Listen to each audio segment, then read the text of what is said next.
Good afternoon, mechanics. It is your friendly neighborhood Paul here, broadcasting to you live right here on Dungeon Mechanics, where we put the dumb in dumbfounded luck. And today, we have yourselves another amazing adventure from Legends of Noia. And of course, this show would not be what it is without you beautiful people supporting us, as well as this lovely band of adventurers. Say hello, lovely band of adventurers. Hello. Lovely band of adventurers. Of course, we're going to go around the horn as we like to do here. We're going to start off with, of course, the one who's going to be playing Bev Romry today. Please introduce yourself. Hello. I am Judge DM.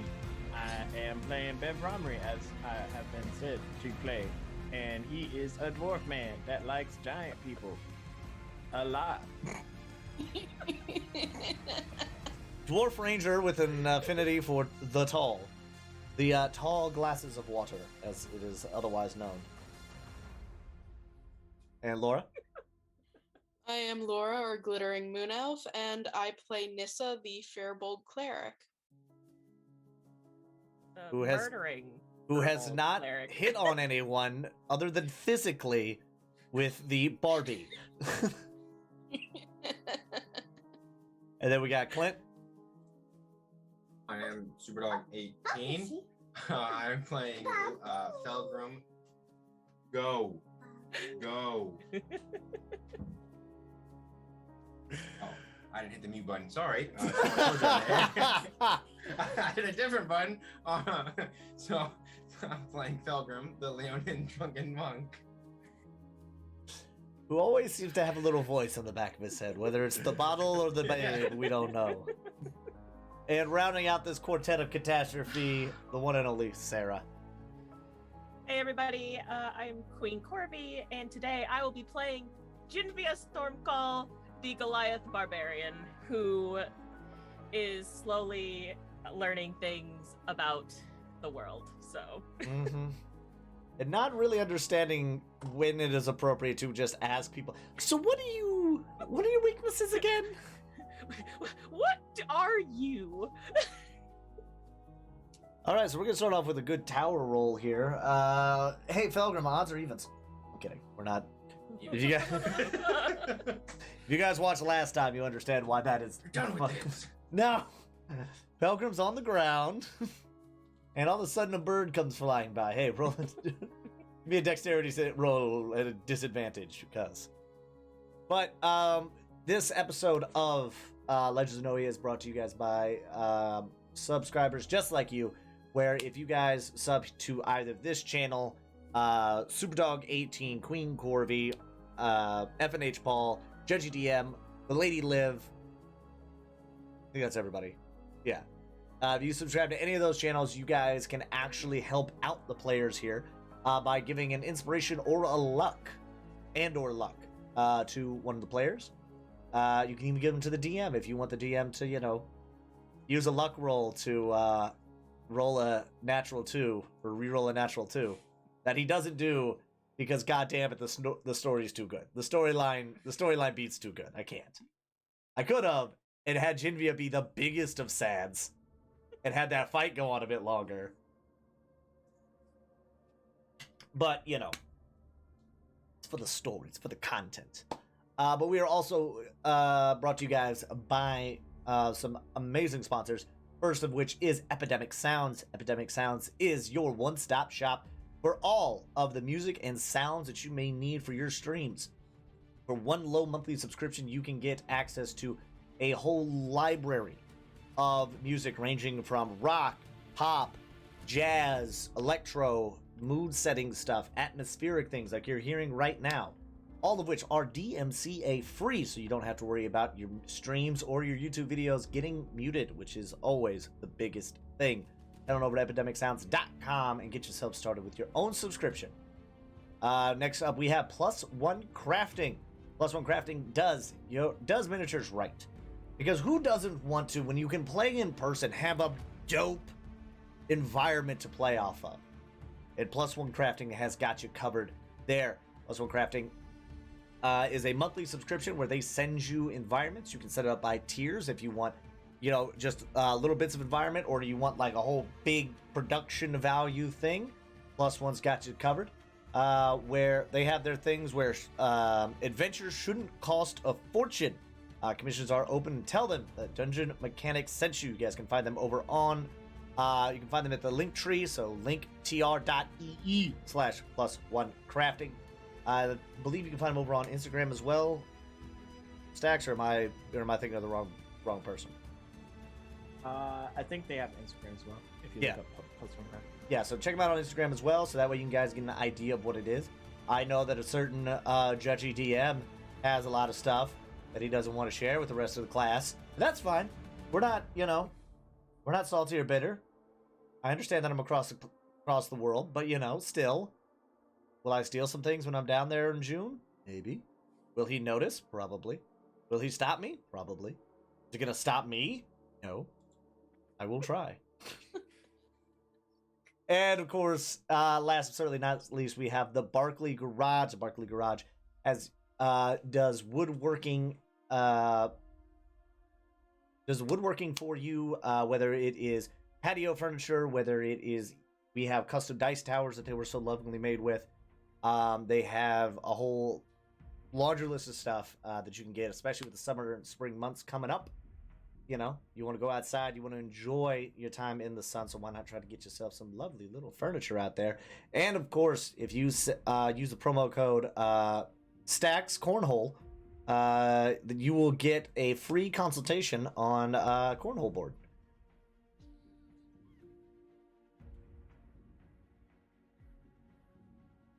Check them out over on Instagram. Instagram.com/the_Barkley_garage. And with that, I think that takes care of all of our announcements, unless somebody else has something that they would like to pitch. Oh, this month we are also doing a donation drive for, let me make sure I say it right, The American Association of Cancer. Association for Cancer Research, which you will see the link posted in the chat periodically, but I think I can. Oh, Queen already got it. Yep. She knows. She knows. I think we're at. I have one job. $1. One job. I checked.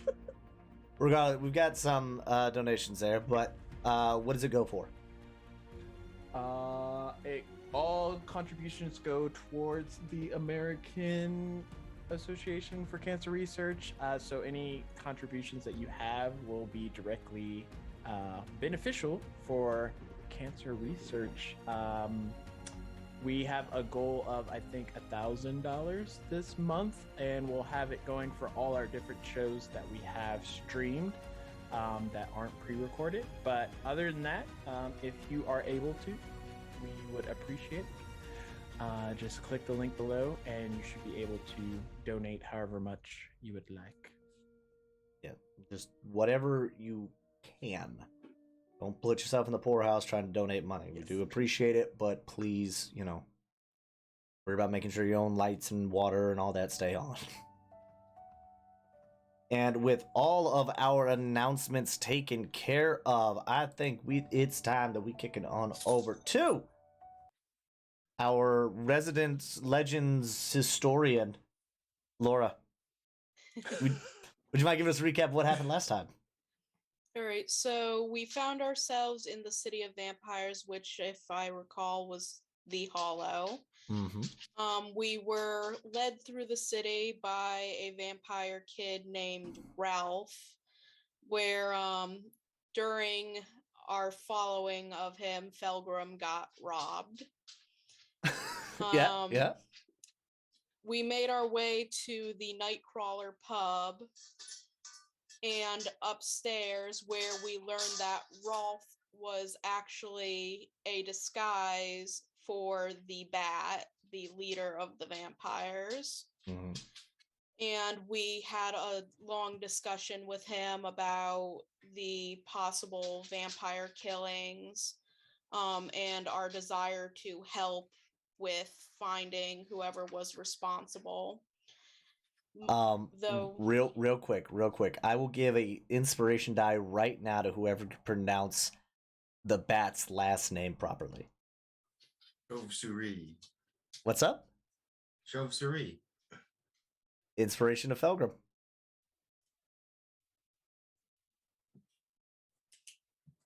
He's like, click. Adding that. so we had a discussion with him about how we wished to help bring to justice whoever was responsible, and he eventually agreed to let us help, though he doesn't trust us. And he sent with us a hunter named Quell, who turned out to be a hero named Silvermoon. And Quell isn't really very much of a people person, we learned rather quickly. Some of faster than us- others. yes, some of us learned. We left the city with Quell, and we were greeted by the smell of what smelled like burning bodies as we made our way back to the camp of the vampire hunters to find they had all been turned into some sort of vampiric creatures by the vampire we were going after. And their skin was turning purple and they were not affected by the sunlight. And we noticed as we were killing them off that everything around them was dying and they would disintegrate and disappear. And we took some time battling, and Felgrim almost died.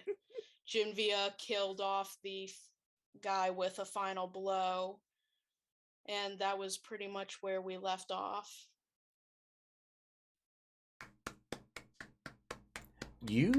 I appreciate the fact that you took notes and like remembered stuff that I was like, there's no way they're gonna remember this, and I'm gonna like use this later. Like, oh, you forgot about this thing, but then you're like, oh, by the way, they also had this thing. I was like, damn it.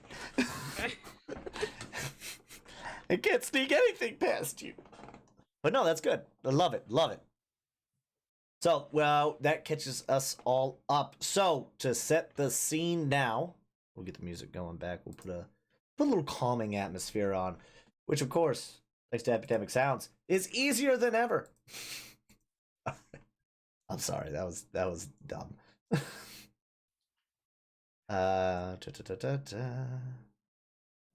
You can also turn vocals off, which is super nice. All right. God damn it. All right. So, setting the scene now. So you guys have just you are out of initiative.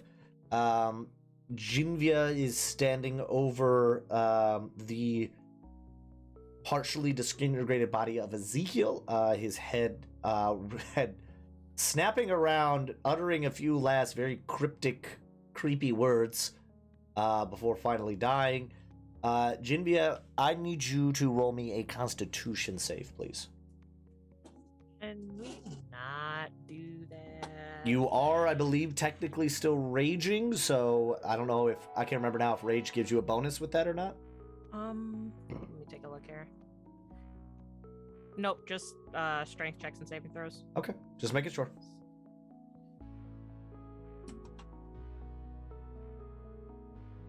Uh, 18 for the con save. 18? All right, so you make it.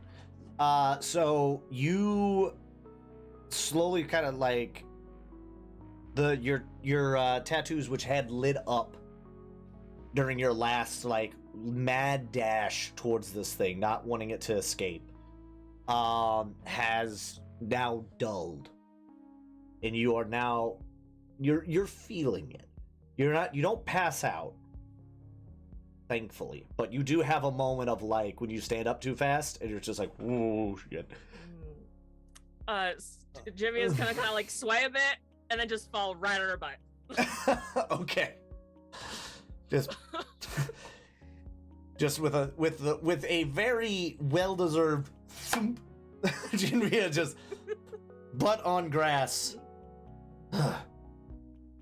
Felgrim, you are feeling pretty rough, pretty beat up.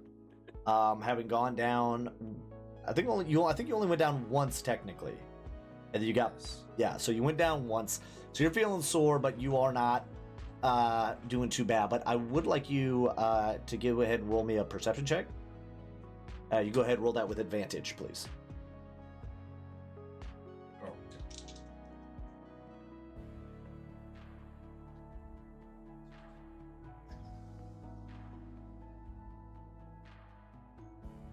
God, okay.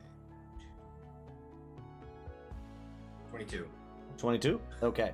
So as you see Ezekiel go down, you are now in a spot where you kind of like take a breath and you're looking over yourself and you notice that like you see like where you kind of got beat up and hit and cut in your hands where they had wrapped around when you try to grapple him, and your like claws dug into Ezekiel. You see that little bit of like purple is still there, but it seems to almost like your claws seem brittle. Like as you go to mess with them, like you kind of like scratch them like against your staff just to like kind of see if you could brush it off, and like the one on your pinky like just falls off. Someone's gonna need a pedicure. Well, that's not good. He's just gonna try to like swipe the purple off his arm with the back of his hand since his claws are so brittle now. And that's not coming off. The hair, so like the fur on your arms, it where it was attached, it almost flakes off like it was like if you burned it and it was like kind of charred. So it just kind of like brushes off. But it is something like you're like like you might want to take bath.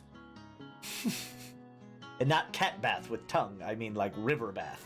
I need a drink after all that. Okay.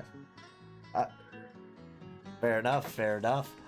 All right, and then so Bev, you come over. Because you were just kind of trailing behind.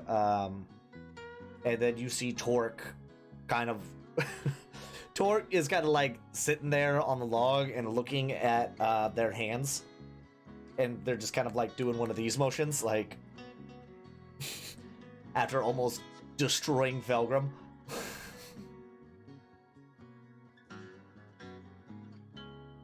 And then, okay, so what would you guys like to do? Nissa is gonna go over to Felgrim and she's going to use her healer's kit on him. Okay.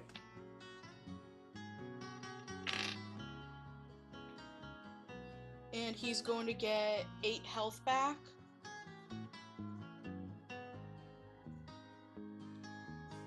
So you kind of reach into your healer's kit and you kind of like pull out like a little bit of a balm for like the, slightly irritated skin of where, the darkness or that like kind of purple stuff was on his arm.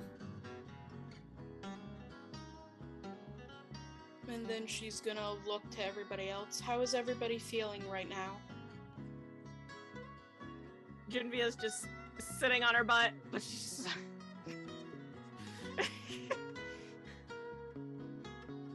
just tired. Not dead. I'm gonna need a bath after all that. Gross goop. And then I lost a claw. Seems my claws are not as strong as they used to be. Never quite had one just fall off before. It's concerning. And Nissa will go over to Bev Romrey and she'll use her healer's kit on him too.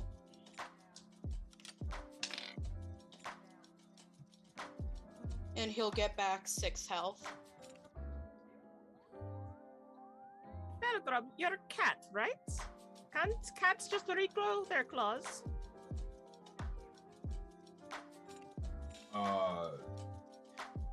I think so. Never lost one before, so I guess we'll find out. Felgrim, you would know that yes, your claws do grow back. Your claws do grow back at a pretty good rate, because you've like lost, you've had them like shaved down, and you've broken them on like trees and rocks and stone and stuff. But like the fact that it just like crumbled off is what's concerning to you. Not necessarily that you lost a claw, but like that it was just like tap and like like. Well, actually, that's not true. I've scratched them, grinding them off. Then I haven't had one completely disintegrate and fall off. So, but you know, I have broken them and whatnot, and they've grown back just fine. Shaved them down. So I guess we'll see. Did you touch that nasty purple stuff? I was on top of the guy. He was oozing it. So yeah, I touched it. Maybe that's what caused it. I mean, yeah, and that's concerning. But that would explain why your nail fell off. Doesn't make me feel any happier. True, and I'm sorry. But at least it'll grow back. Hopefully it didn't irreversibly affect me to not grow back.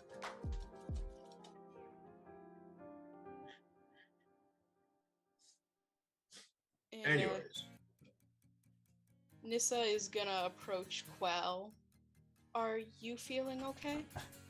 Quell is leaning against a tree, and he's just like, it has been too long since I last hunted, but I'm fine. Help your friends. And he's gonna cast Cure Wounds on himself and kind of give himself a little bit of a bump. But I appreciate the the offer.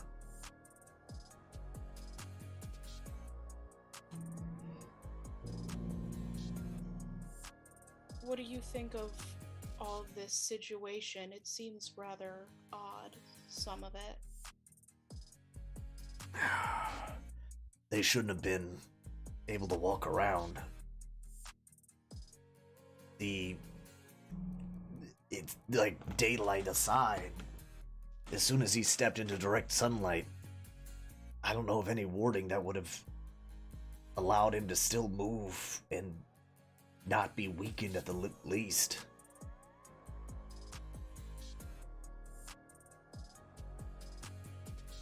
But I don't know. And he kind of holds up his bow, and you can see like where the swords had been, like where one of the swords had like dug into it. It's like halfway through the bow, and he's just looking at it like, his sword shouldn't have been able to cut through this. I've been able to break a golem's face with this.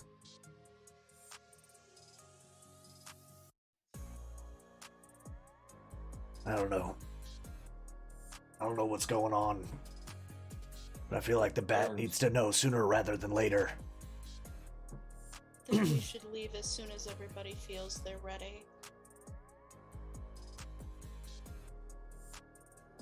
Agreed. I'll walk over to Quell as well. I haven't really done much vampire hunting myself, but I imagine they don't ooze black goop. That doesn't seem normal in any stretch of the imagination. No, it doesn't. And I would remove any of it that might be on your body, on your persons, as soon as you can.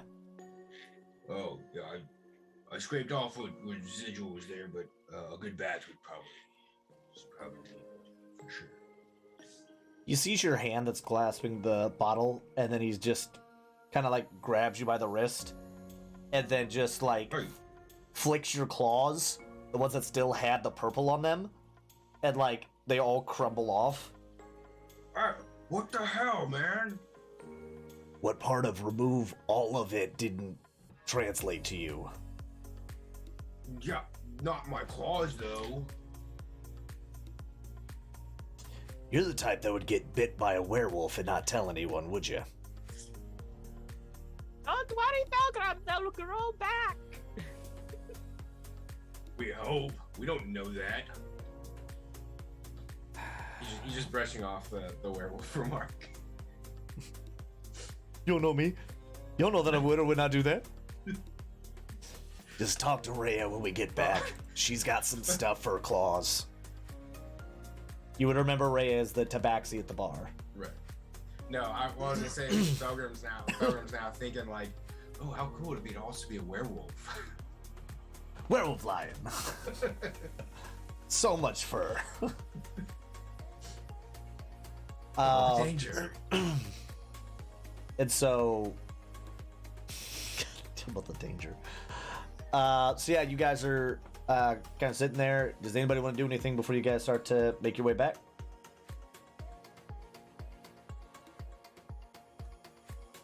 I think Nissa's done everything that she can do for now. Okay. Bev? Nissa, do you need any healing? I'm alright for now. Okay. If you do, I got you covered. Thank you. I appreciate it.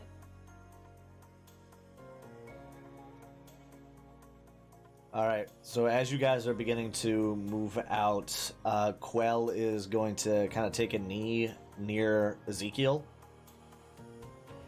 and is going to very carefully take one of his daggers and like kind of scoop a little bit of the kind of decaying body essentially and kind of like try to put it as essentially like chugs a healing potion and then just kind of puts it in the glass and like in the vial and just kind of like scrapes it in there as best he can and then seals it up and then kind of just very carefully puts it away.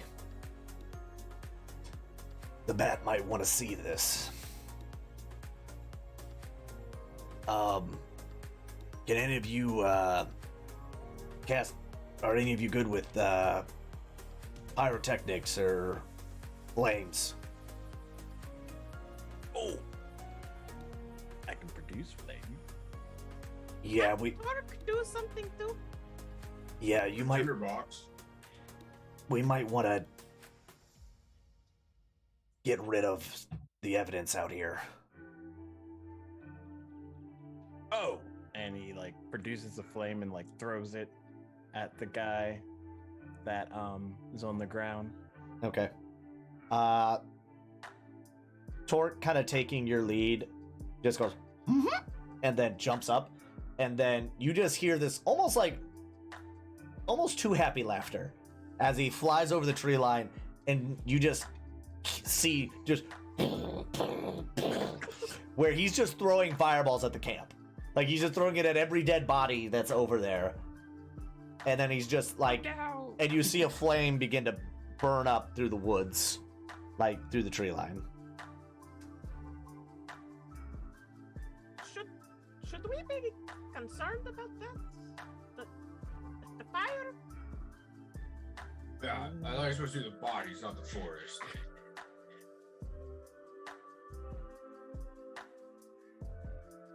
Quell just shakes his head, and then you see him cast. Well, you see him cast a spell. You're not sure what it was, just based off hand movements. But you see the fire begin to slowly go down more and more. Or the flames like kind of begin to recede.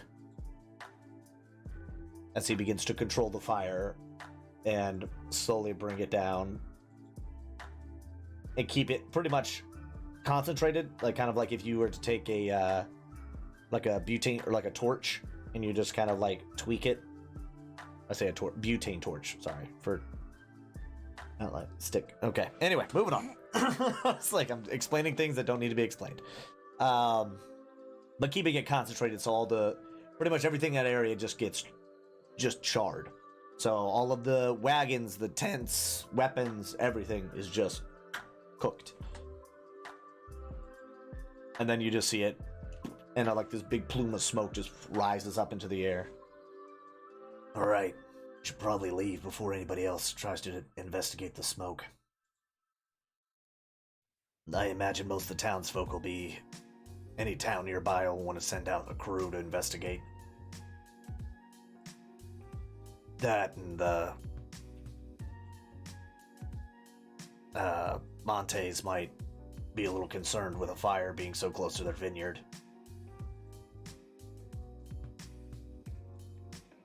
And Quell begins kind of glancing around. All right, let's go. And he begins kind of marching back towards the hollow. This is gonna follow. Envia, my dear, do you need help? Oh no, Bev, I'm fine. Although she is gonna be like looking at her markings as she's there. She's kind of like walking along. That was intense. That's never happened before. I was just gonna go up to Genvia. Do you need a hand? No, I've got or two. Something walking. Well, do you need help? I know you seem exhausted and a little drained after that charge. Oh, just nah, I'll be fine. I think I just need to get some food into my system, and I'll be fine. Okay. Well, I'm here if you need. Okay. Keep walking. Eeny, meeny, miny, mo. Actually, here's what we'll do. Bev. I need you to give me even or odds, and then a high or low Ruh-roh. on your way back, just to see if you guys bump into anybody or anything on the way back. Even high. High, even. Okay.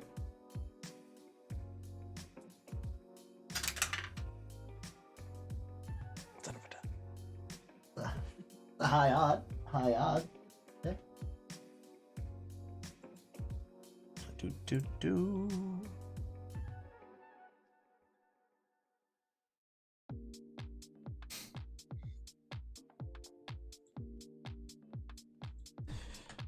As you guys are making your way back,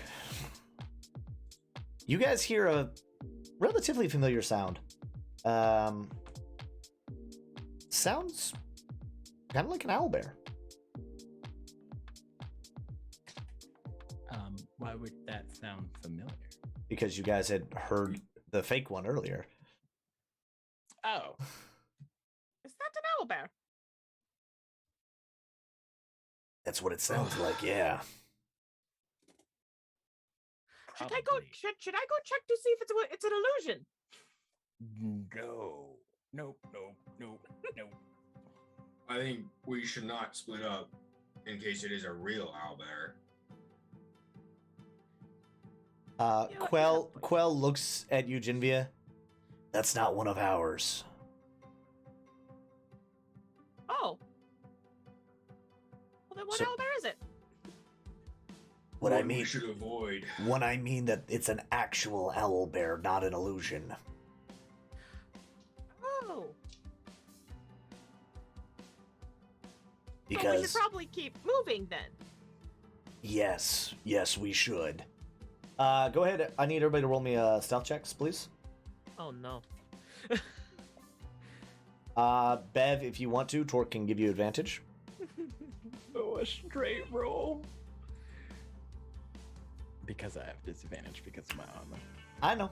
That's why I said he can give you advantage. Yes. 21. Okay. 22. Okay. Nissa?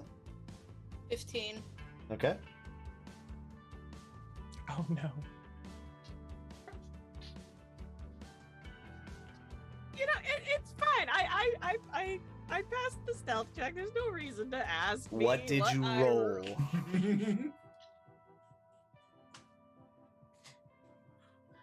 So A if I 1? told you I rolled an 11, well, I'm still good, right? Yeah. It's above average. Yeah, there we go.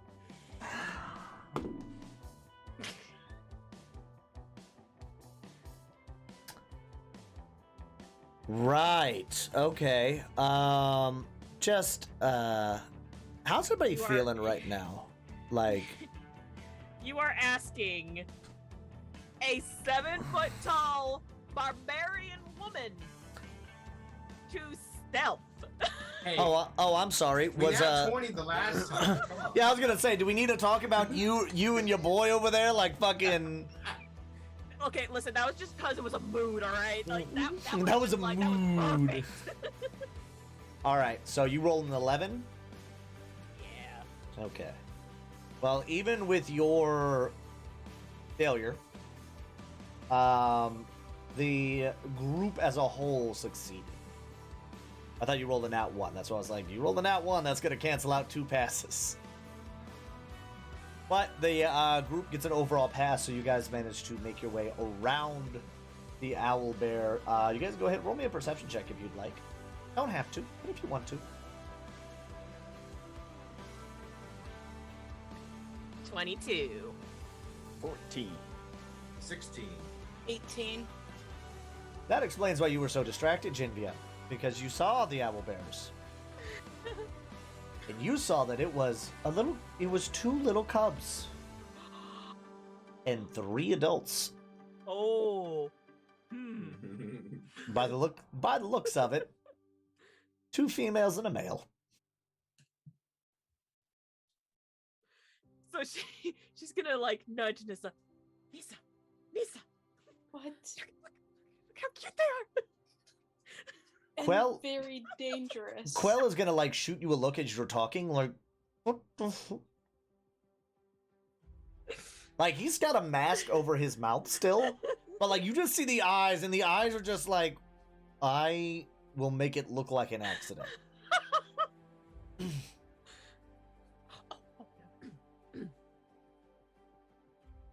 And you guys begin to continue to sneak past with no combat. Shucks. God.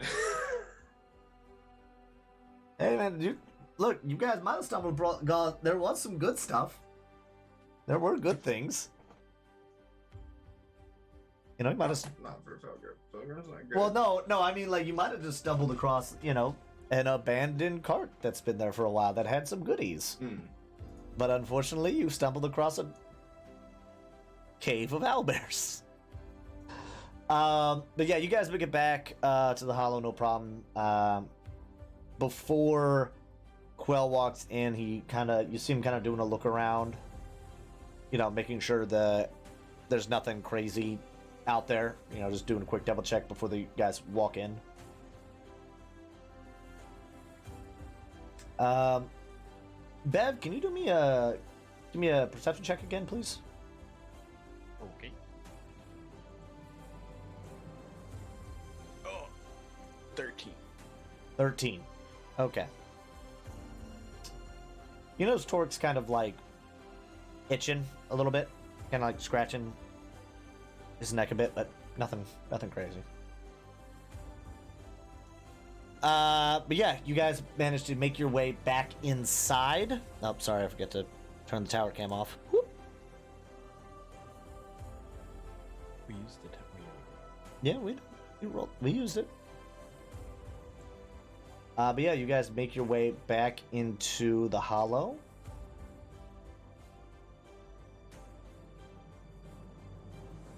And as you guys kind of walk in, Quell looks at you and is like, do you want me to go with you, or are you fine making your way back?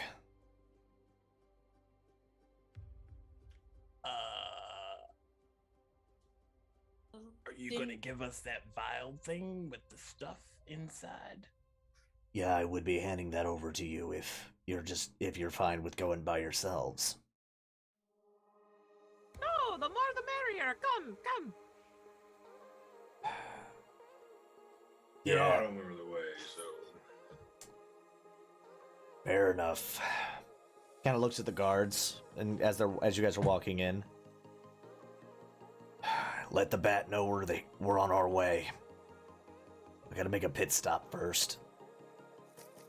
And they just kind of nod, by the way. And one of them kind of,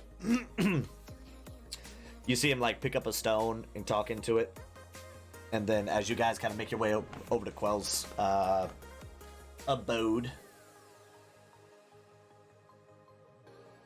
I just need to drop off my gear because I don't know if I can actually fix this. I'm kind of like motioning towards his bow.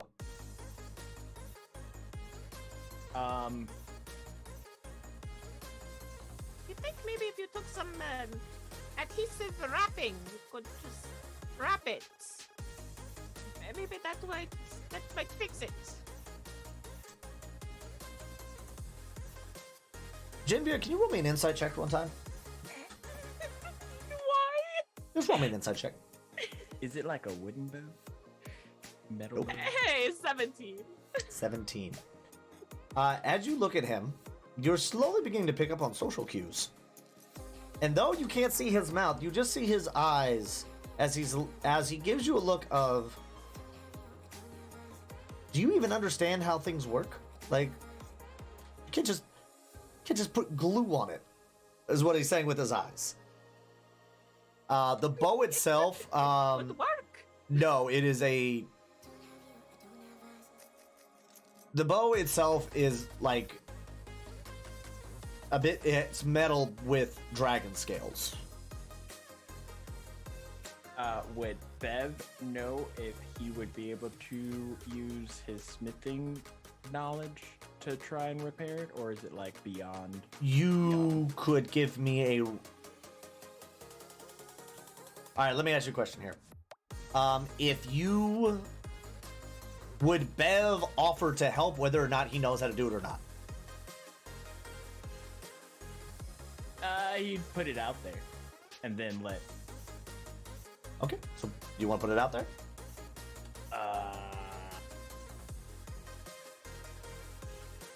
Could I see your bow? Quell kind of looks at you up and down for a moment.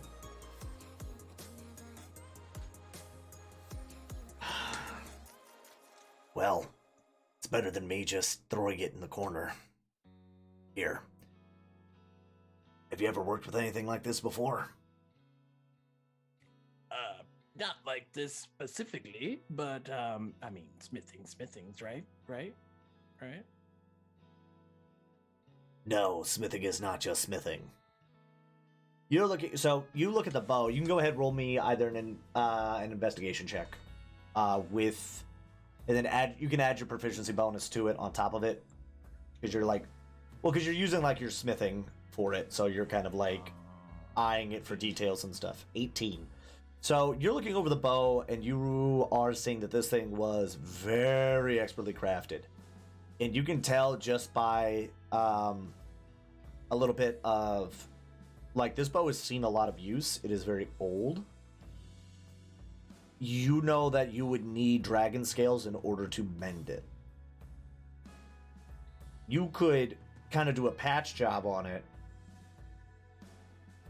or you could, you might be able to make something out of it, but you wouldn't be able to necessarily be able to like make it fix the bow unless you had the dragon scales in order to do so, because they had, where the sword had hit, it had managed to actually crack the scales, and due to that purple goop that was actually on the blades, because that's why you guys were all rolling con saves, it actually, like, the scales disintegrated, and you can see it's not just like, oh, it's a cut, it's like a gap in it, like a gash, like it just took a lot with it. So it's not just merely like, oh, let me just boop, and then glue and duct tape. It is, you gotta fill that in. Okay. This isn't gonna be an easy repair. I mean, we probably need like dragon scales and some other stuff, and a lot of fine-tune work.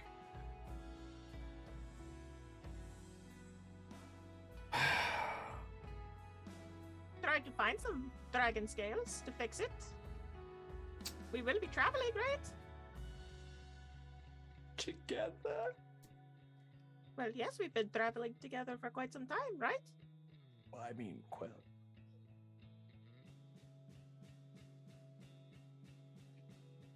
See Quell kind of sit there and look at it for a long time. He's like, can I stand Genvia for more than the time it would take me to get this repaired? I've had that bow for just shy of 80 years. 80 years! That is a long time. Well, I wasn't always a bugbear. That is true. Oh yeah, I mean, obviously you're not talking about it, but, the lore says otherwise, as far as, like, the legend you being, mostly. What do you mean? It was an elf, I believe, in the stories that I read. Yeah. You see him remove a bit of the kind of, because he's been wearing kind of like a ghillie suit almost over the top of his armor, and you see him kind of remove it, and you see that it is like very ornate, almost ancient looking elven armor that he's wearing underneath it. I know, because I was. Did you just, like, get one of those do-ups and, trade in for a different model? What do you mean? Like, did you ask to be a bear?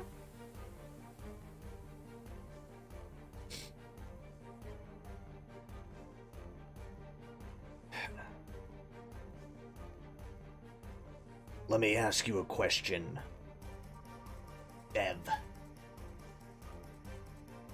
Why would somebody who spent their entire existence hunting monsters and fiends and anything else want to turn into one?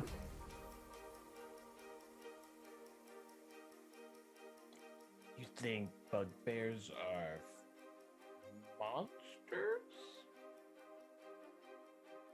Well, what would you classify them as?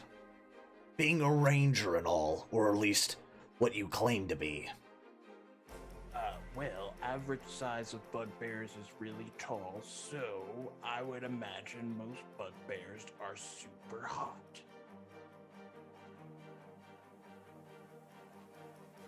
Yeah, I think they would be with all of the fur. Not how he was referring to that. He was meaning attractive, good-looking, slaying Genvia. Oh, well, why didn't he just say that instead of hot? Because hot means not that. That's not what that means. He removes the mouth guard that he was been wearing and sets it down, and you can see like the full bugbear face. You see, like, it's not quite what a bugbear would normally look like. You do see, like, the nose isn't quite right. The ears are more elvish. They're not that same kind of look. And on top of that, like, he actually has like hair. It's not just like kind of fur going down. Like I said, I was cursed. Remember the whole hag situation?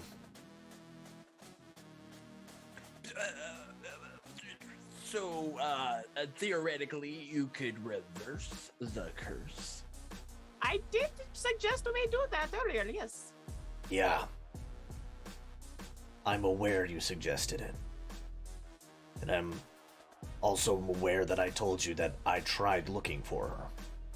But I can't find her. But one set of eyes and a lot more sets of eyes.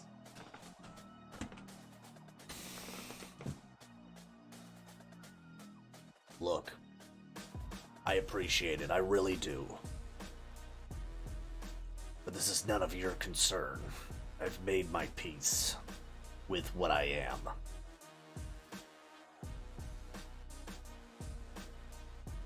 Can Jinbia insight that? Yes, you can. Anybody can roll an insight check if you want to. He's freaking lying. 17. Okay. Nah, Bev believes him. That's a 5 with the nat 1. Hold on, I gotta do math here. I Math got a is hard. 23. So difficult.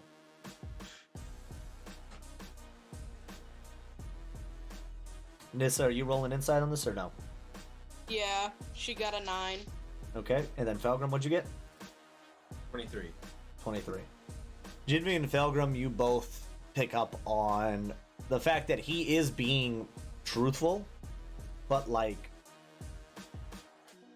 it's like, oh, I've made peace with it. But it's very similar to like somebody who has, you know, lost someone and they've made peace with it. Like it still fucking hurts, but like they're not dwelling on it.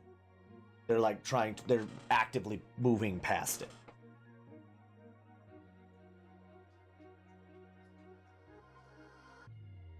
By all means, if you come across her or someone matching, you know, some decrepit hag in a bog somewhere, feel free to kill her. Don't do it just for account of me. Well, why wouldn't we? Great. Thanks, Quill. Now we're gonna have to search every friggin' bog we ever walk by. Because once again, once my mind cleared after years of wandering.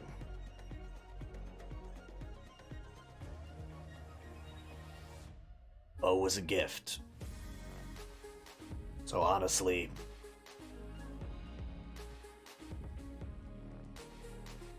probably just put it away if we're honest. Destroy it even. It seems I can't even be bothered to take down a simple vampire without almost dying. Well, not an expert, but I don't think that was just a simple vampire. I've been able, in my prime, I was able to take out an entire coven by myself. And I almost Of died to normal one vampires. vampire. Have you ever haven't fought? Finding a vampire in their lair is beyond anything that we faced out there. And I still almost died. Well, some people just have their bad days. He removes the ghillie suit and kind of hangs it up. And then he pulls the sickle from his hip and kind of, you know, begins to very, like, almost, what's the word? Ritualistically put his gear away, like, in a very practiced motion. Like, undoing his breastplate, hanging it up. Maybe it's time I finally just stop chasing and reliving glory days. Far be it from me to tell you how to live your life and feel what you feel. But it seems like there's more at play than just that vampire. If that makes sense. If he was not your normal kind, he was in there in the open, oozing black stuff. Maybe there's something more at play than he's just a vampire. He removes the potion, sets it on the counter, or sets it on, like, his table. I'm well aware of that. But we do need to get to the bottom of it. But who knows? He picks up he, like, removes all his armor and he's standing there just, like, shorts, essentially. And then he takes, like, a poncho, throws it on over the top. Slips on, like, some basic sandals. And then puts on this, like, kind of big hat to kind of help hide his features. Alright. Let's go meet the bat.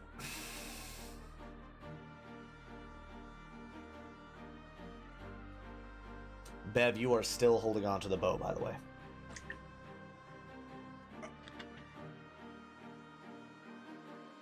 He walks out. What? Just set it down somewhere, Bev. Okay, Or Don't keep it. we He doesn't keep seem to it want it anymore. and we try to fix it. think you'll What's that? notice? It's a pretty big bow. I'm a little guy. This Do is you, just you want me to hold on to it? No, I don't think he'll notice. You're good, Beth. Well, maybe we should ask first before we just take things. But what's the harm in trying to fix it? this is I mean, just yeah. gonna sigh and walk out. Go ahead. Are you hanging on to it? Yeah. All right. Go ahead and add a dragon wing short bow to your inventory. I will ask that you don't equip it. It's damaged.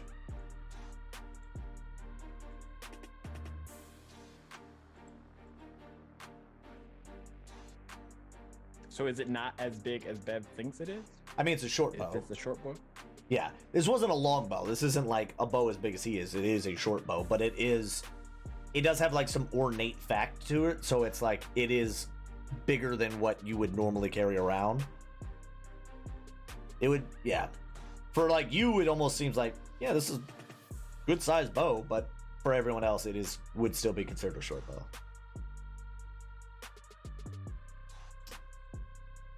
All right, and you guys are all following?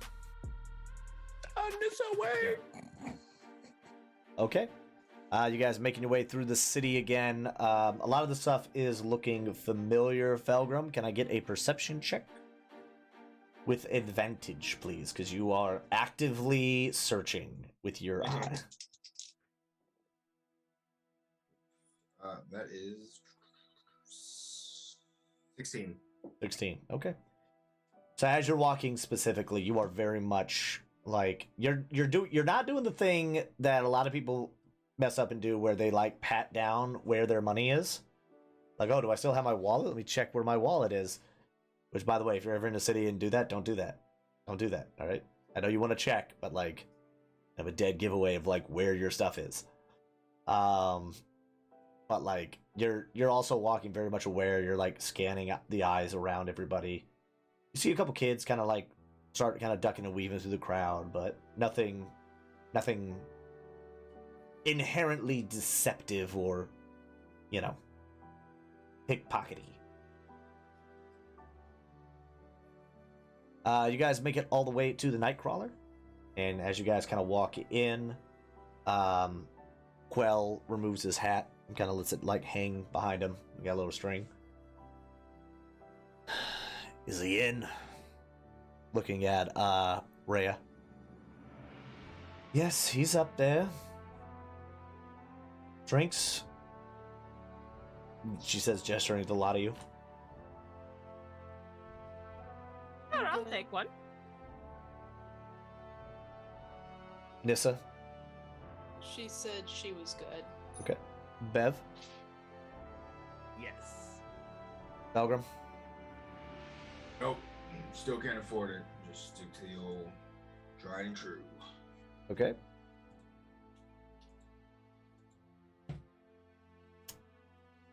Actually, Felgrim, give me an insight check, please.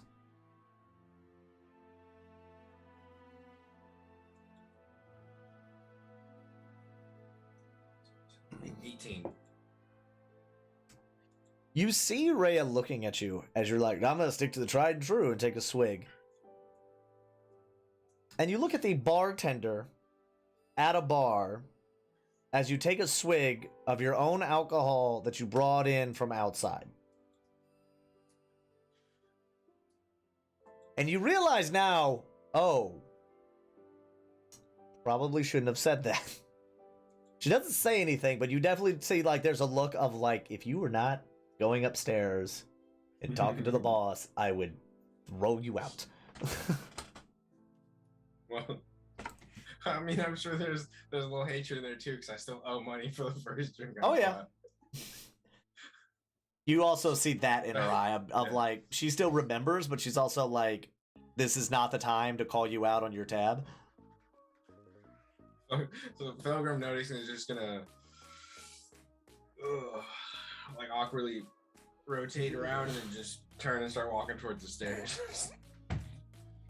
All right. So as you all walk up the stairs to Nightcrawler, you see the bat sitting at the end of the table, goblet in front of him with a black bottle. And you see him kind of like poring over some papers, kind of like just reading, signing some things, moving some things around. Hello, Mr. Bat. We're back. Oh, well, if it is not the adventurers. Hello. Well, I assume it was successful. Yes, but it was very strange. Strange how? Well, the group of vampire hunters we were seeking were turned by the vampire that we were looking for. They were all out in the sunlight and unaffected by it.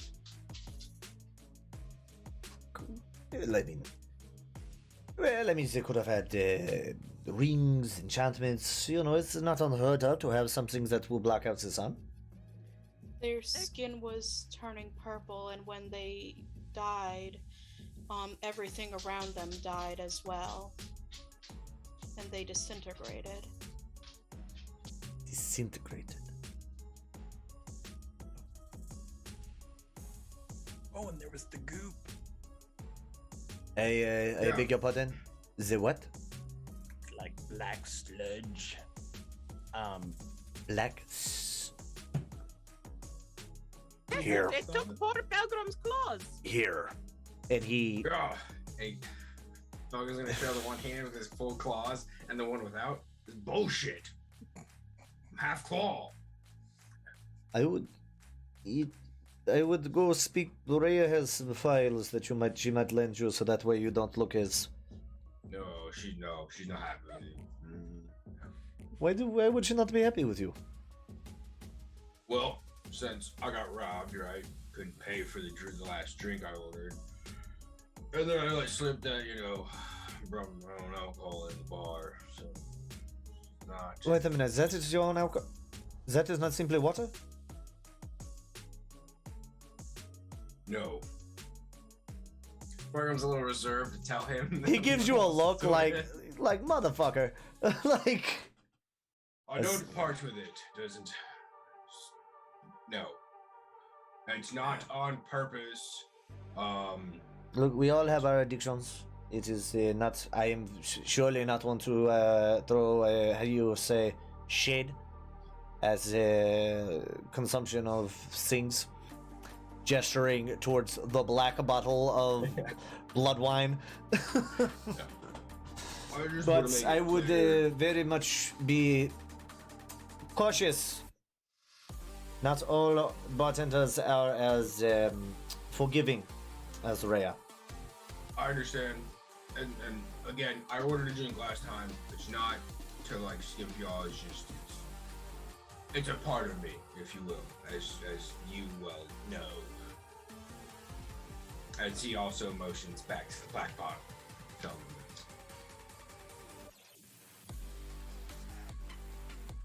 okay, that was weird. Sorry. My stream, on my side, I saw the stream dip, the frames drop to nothing for a second. I was like, oh no. But we're fine. It is fine. It is fine. But this, they slide the bottle across, the one that has a little bit of the goop. And the bat kind of looks at it, kind of holding it up a little bit towards the lights. I mean, I do not see anything out of the ordinary with it. It appears to simply be some sort of sludge. Could it have been a type of oobleck or some sort of, how you say, the mimic parasite, Should we show what it did to the bow? Oh yes, The bow? this bow. You see Quell kind of like give you a look like, God damn it. Like he forgot to tell you not to take it with you, but you slide the bow across and the bat looks at it like, he kind of looks at the bow, then looks at Quell and wondering why you had it. He takes it, picks it up, and he kind of gives it like a little pull, like a kind of gives a little bit of a flex.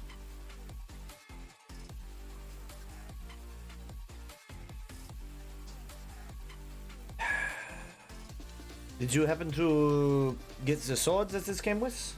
That cuts it? We did not. Right. No problem. We will send some people out to collect it in nighttime.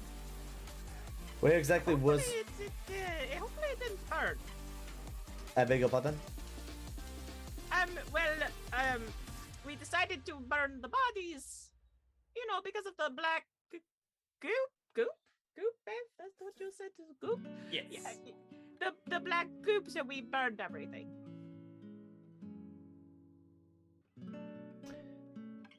He looks at Quell. You burns everything? Well, yeah. I mean, I made sure to grab that for any sort of evidence that we needed, so that way you can take a look at it. But I figured, we should probably burn all evidence that there was anything out there.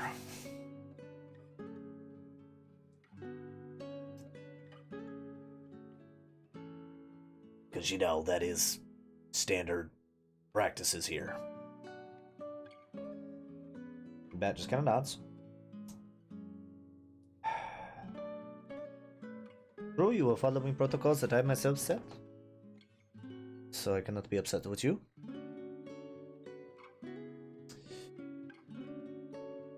But the bow... He takes it and he draws it back, and you see the string form just as it had before, and as it goes you hear the bow creaking and groaning,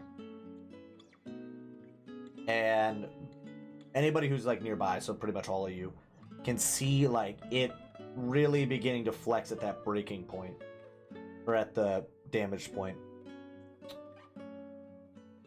and then returns it.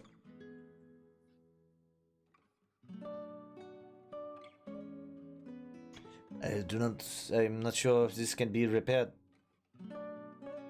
Even I have not... These things are such a... what is the word?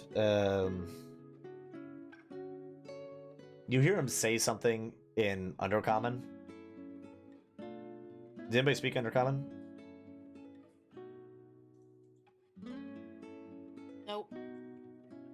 Nope. Was that a different language? What are you speaking? Quell just kind of does his thing. Believe the term you're searching for is difficult or a pain in the ass. That was the word, the pain in the ass.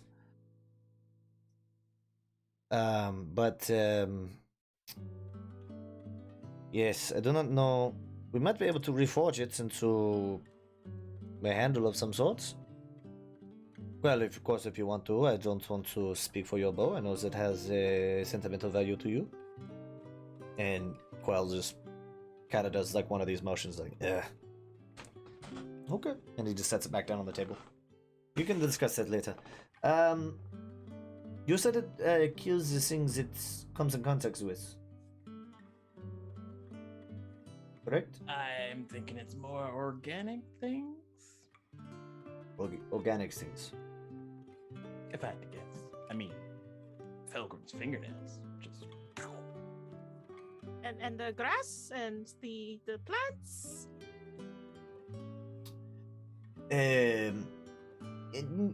Nisa, if you would be so kind, the flowers over there. And he points to some flowers that are behind you. course, and she hands him the flowers. You look at them, and they are these lovely little they're like cave flowers that kind of have like this iridescent glow. Like they just feed off of like moss and algae. Like they don't really need sunlight. And then he takes the vial and he takes a letter opener that he has, or like just kind of like a thin rod, and just takes a little bit of it and wipes it on the stem of the flower. And immediately upon contact, the flower like begins to wilt and die. Oh, the poor flower.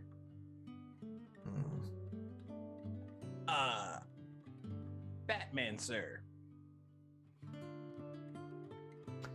What did you just refer to me as? The titles of respect, Batman, sir. The bat is fine. Not Batman. Why would I put Batman? Would it be the bat? If someone else were to take over this role, they would not be the Batwoman or the Batgirl. It is just the bat. Anyone who comes after me will be known as the Bat. But what if they want that title? What if they want one title?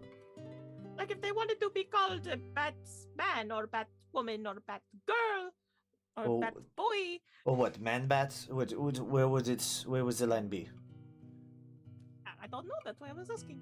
That would be like saying that, oh, I wish to be called King Man, or I wish to be called Governor Man, or I wish to be called Baron Woman. I mean, It if is that's silly. what you want to be called. It is silly. Well, not You wouldn't call someone. back to. You wouldn't call someone Sheriff Man, or Mayor Man. Or would you call me the Then Batman? what if they wanted to be called that though? Then they would be silly. How is that silly if they want to be called something? There's wanting to be called something, and then there's wanting to change the title of something that you already have. Maybe they think it's better. Well, to each their own. Regardless. If someone after me, whoever inherits the cowl, can call themselves whoever they wish.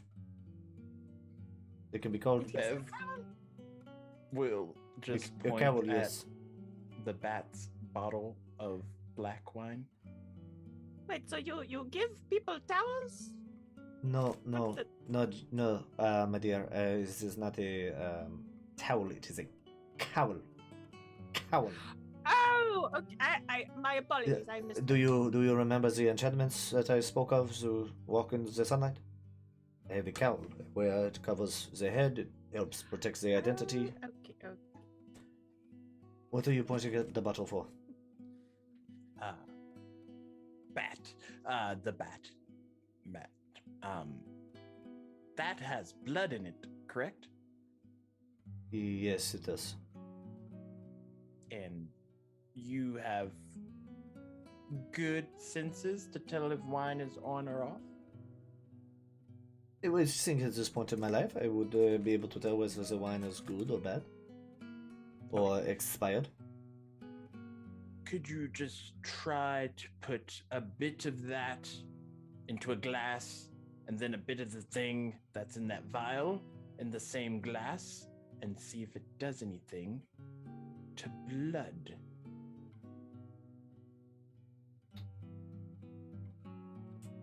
Or I could just poke my finger. You could. Have Oh, blood. no, Genvia, no.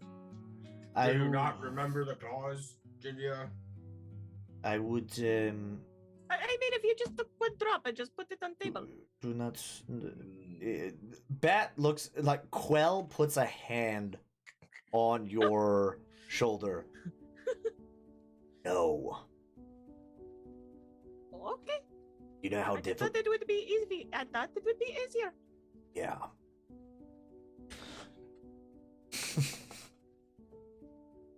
I'm glad the chat is picking up on the bat.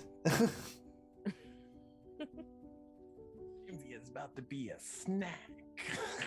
Jinvi is about to have the finger attachment that I sent her on TikTok. Oh no! No, thank you. You would believe it's your own finger though. I don't know what you're talking about. Anyway, I do not. Hold on. Before. No, no, no. Not here. I might.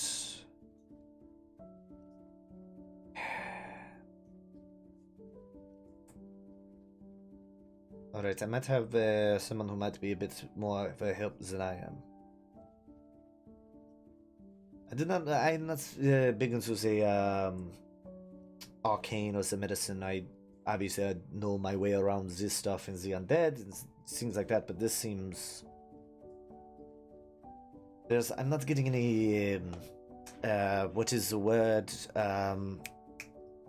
He speaks under common again. And Quell is like necromancy. Yes, necromancy, this is the word, thank you again. But it is I'm not picking up any sort of necromancy tendencies from this. I'm not getting any sort of magical bits from this, and I would rather not waste all of the samples that you were able to gather here. But I do know of someone who might be able to help. I will not lie, though, he is a bit eccentric.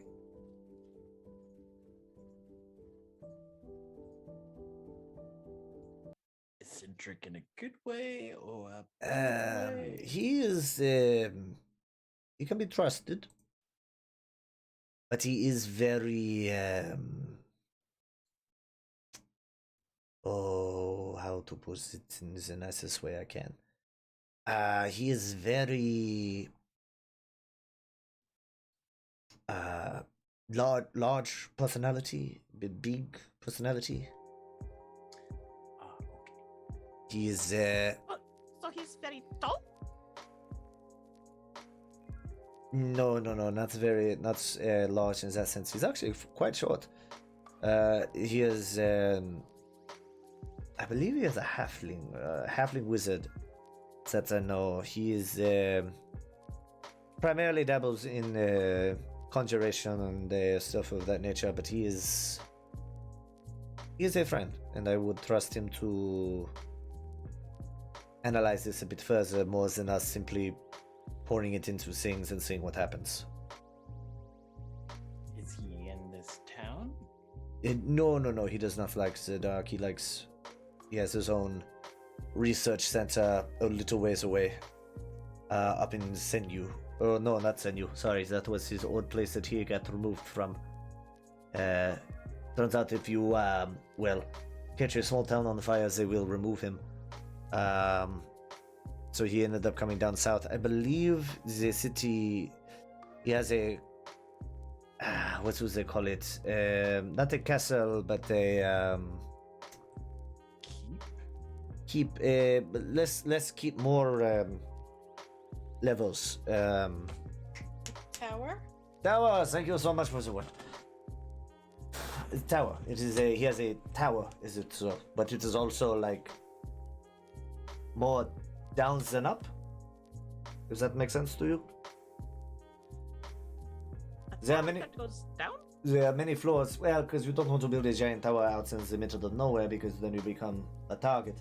So I believe it is like 2 layers up and then many layers down below the ground. So it's like a basement? Oh yeah, more of a cellar, like a cellar.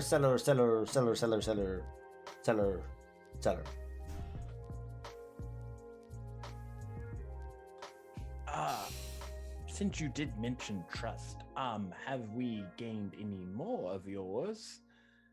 Well, you have the not. none that we had at the beginning. Well, I am sitting here talking to you and doing that. So yes, you have. The fact that Quell has come back and he does not look well. I mean, he looks pretty beat up, but so do all of you. And you have this, which, if you were simply trying to kill the vampires, I do not know why you would bring us this. Something tells me Quell would not have come back if you were part of the Rising Sun. So, but Yes, I believe that the halfling wizard will probably be your best bet. He, like I said, is a bit eccentric, a bit large. He is very old. He has somehow managed to stay alive longer than most halflings do. I'm thinking about some concoction he drinks that makes him feel young again. I don't know. It is. But who am I to talk about immortality? Where can we find him? Oh yes, sorry, I got distracted with the tower. So if you let me pull up my map so I'm not talking on my backside here. You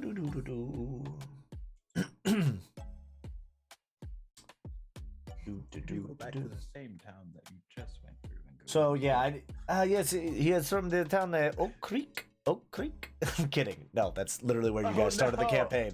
That's just because that's what you. And we're getting arrested. It is the city Veeks. You all would know this. Well, Nissa would know it. Bev would know it. Genvia, you would know it, and yeah, all of you actually would know this city. It's the capital of Volzarm. Isn't that where the tiefling guy is? The tiefling guy. Yeah, the Baron. That is where the Baron is located. The Red Baron. The one referred to as the Red Nice. Baron. We yes. get to go turn ourselves in. Go ahead. Well, he's not in there. He is. It's closer to that. No, it is not in the city. He does not. He is probably about 2 days travel north of the city.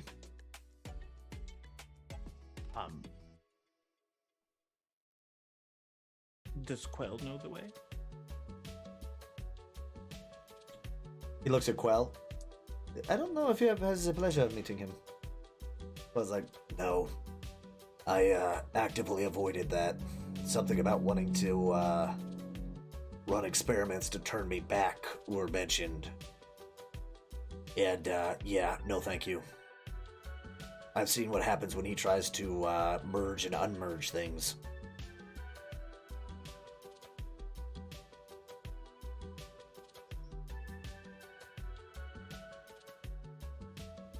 So,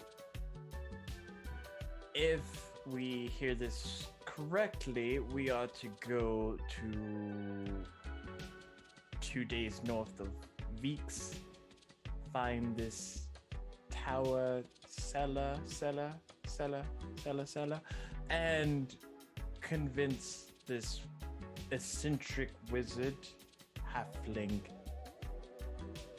no other titles, to tell us information in regards to that container, and then bring the news back here. Well, here's what I was. He reaches in his desk, or like he kind of gets up and he goes behind him to the cabinet and he pulls out a gold medallion, roughly about the size, roughly about that big, and it's just a very simple impression of a bat on it. You would know it as what the Montes had, what they carried in there with. If you show him this, he will know that you are trusted and that he can trust you. We have a relationship. We send goods to him. He sends us things in return. It is mutually beneficial. He's also he is well versed. He is primarily a conjuration wizard, but he also does a bit of enchanting and things like that. So whenever we have new thralls or whenever we need to upgrade security, things of that nature, he is normally the one that we commission. But yes, he is a friend. You do not need to worry. He's not going to turn you in for whatever it is that you did in your previous cities. What did we do? I don't know. You said you turn yourselves in. Oh. Or wait, did you guys say that out loud, or was that like a just table talk? Table talk? I think, Okay. yeah, there's table. Okay, my bad. I thought that was you being like, "Yay, we can turn ourselves in." Sorry. But yeah, you do not have to worry. He is very discreet. We have worked with him for a number of years. But yes, you bring him this, and then you bring him that. I am sure his very eager mind will not wait before beginning experimenting on it.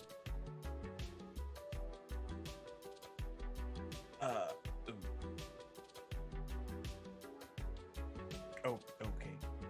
Yes. Oh, sorry. I understand now why is there confusion. Where did I put the stones? As he's like patting himself down, Rhea comes up with the wine and stuff from earlier and kind of sets it down. Sets down a little bit of food with it, just some basic bread, cheese, stuff like that. Jinvia's gonna pull out her coin purse. How much do I owe you for drink? Yes. This one's on the. No, don't put that away. That one's on me. Rhea's fine with this one.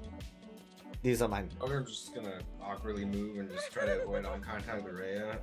Rhea's not looking at you. She's kind of focused on the bat. Doesn't change what fucker's doing. Rhea, do we have any more of the stones? And she just kind of like gives him a look, like,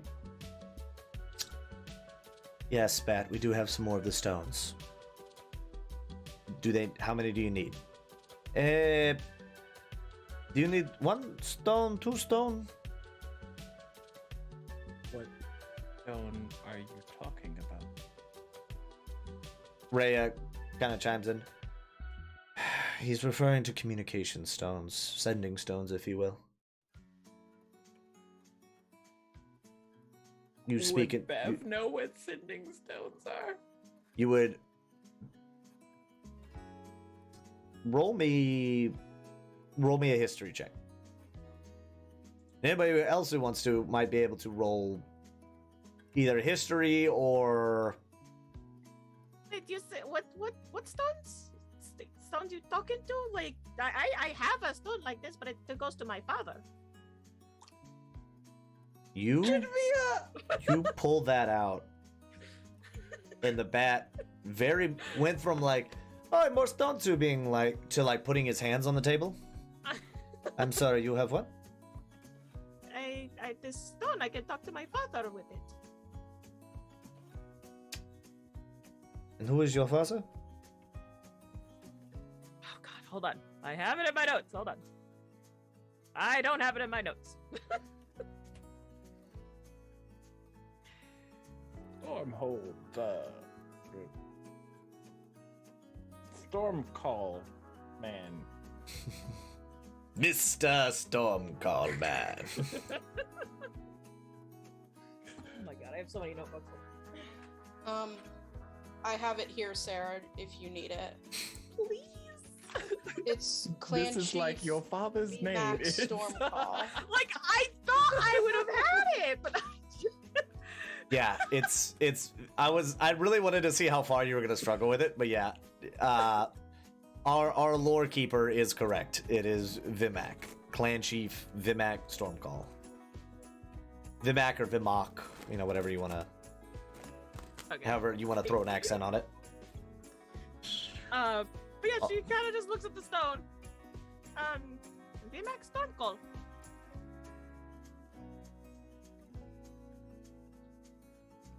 He's leader of the Goliaths.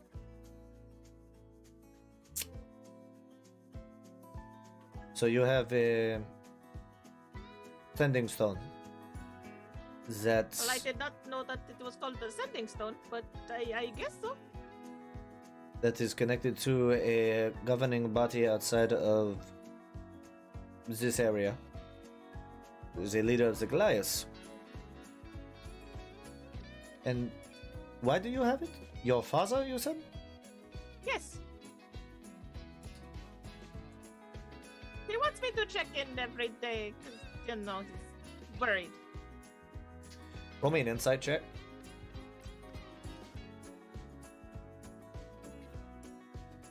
Uh, 17. You A see lot of his 17s today. you see his demeanor kind of like he's mulling it over in his head of like uncertainty. But what does it matter that she has one of these stones? May I see the stone, please? Hands on the stone. He looks at it. He's looking at it, and he kind of waves his hand. And you see it kind of light up a little bit. You see like some small inscriptions written around the side. All written in Goliath. And there's some, he's kind of like squinting, like he's kind of having a tough time reading it. What does he say? What does it say on the stone? You would see on the stone, it says, for my little mountain flower. And it also says, like, so you don't forget where you came from, and I'll always know where you are. Just gonna relay that to Mhm. him, but not the mountain flower Okay. part of it. Okay. So that is why I'm concerned. Sending stones have a way of being able to locate each other if one is taken, which is typically why the sending stones are only given to people that you trust. Well, of course, my father trusts me. Of course, he would give me one. So allow me to reiterate this one more time. You've walked into a secret city underground, and now I am being told that a leader of a different nation is now knows exactly where we are. Well, I don't think so.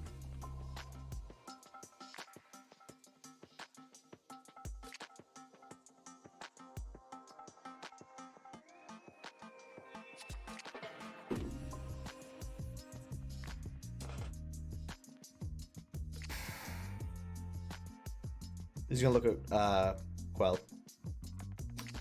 What do you think we should do? Do you believe she is being truthful, or would she have underhanded motives? Quell looks between the bat, and then at Jinvia, and then at the stone. I don't think so. Because honestly, if she was smart, she would have simply sent word and left it in my cabin. That would have been a better beacon for it. Instead, she was following us around. Based on the fact that she didn't seem to know what the heck it was, I feel like that was pretty genuine.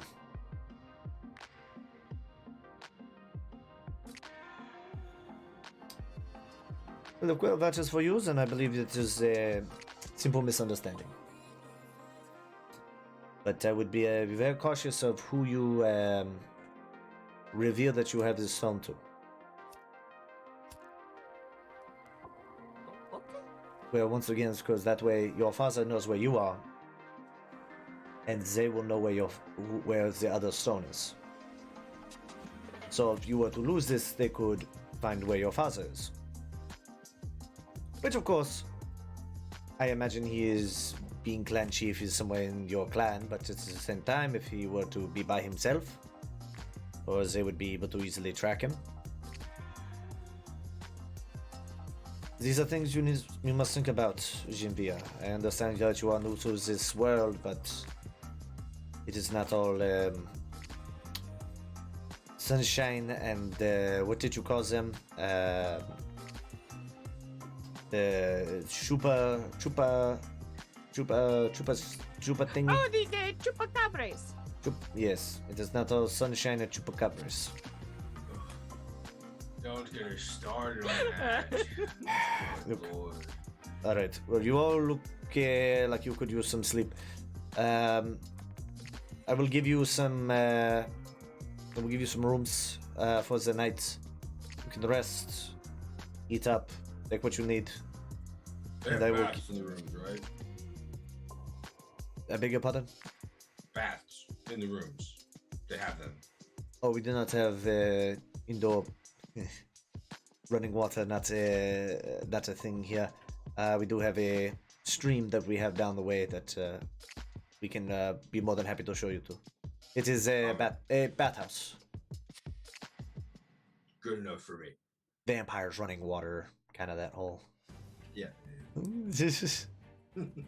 Thoger would have no fucking idea. You're like, what the fuck? Yeah. Like, Just like whatever. As long as I get a- Bev, you would have a general ballpark idea of being like, oh yeah, like you know something about vampires and like running water and shit. But chapter 12. Yes, you can relax, enjoy the city. I will send word to the wizard as well as we'll get you your own stone. And I do ask that you keep, just as I have spoken, just made a very poignant message to Jinvia. I will ask that you also keep a very close eye on the stone that I give you. I have a suggestion. Maybe. I mean, What is that? I probably could just ask him, but I feel that I have to address you first. I imagine Quell might have one of those stones. So, if he accompanies us, then he will be able to keep that stone safe. Give Keep me an a. eye out on us. I need everyone to give me perception checks. Oh no. That's me too. Nat 20 for a 25! You can also. 27! I was gonna say you roll with advantage, by the way, because you do have Torque with you. All your rolls, 22. all your rolls, Bev, are advantage unless I say otherwise. 27. 27, 22, 25, 23. 23. Okay. Yeah, stop having y'all roll perception checks. Shit. Came all- decked. All of you notice as Bev is saying this, like, oh, you can have him come with us, and you can see the look in his eyes of like, you motherfucker. Like you essentially just asked, like, hey, can they come over? Like asking in front of people, like asking your parents some shit, like in front of other people, and it's like, if I say no, I look like an asshole, but you little shithead. No, that's why I did it now. Falcon just chuckles to himself saying this. The bat kind of looks between them. That is not a bad idea, actually. If of course, that is if you. You know what? We will discuss it in private. I do not wish to put him on the spot here. Please go, enjoy your time. I will keep this, and he kind of takes the vial and keeps it on the kind of slides the vial closer to him, like resealing it. I will keep this here along with the medallion, and we will get you all of your things before you go. But please rest, and we will. Yes. The bow. Did you say you were gonna take over its repairs? I told you I do not believe it can be repaired. Would you mind if I try to repair it?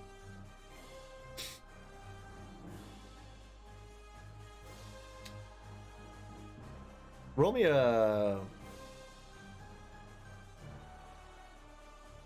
persuasion check with advantage.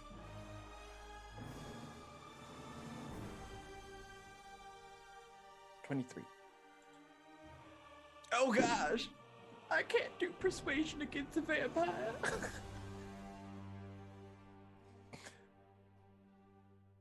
He looks at you, very much like kind of like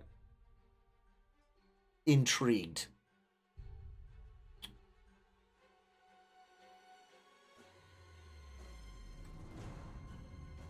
Let's see, any harm in it?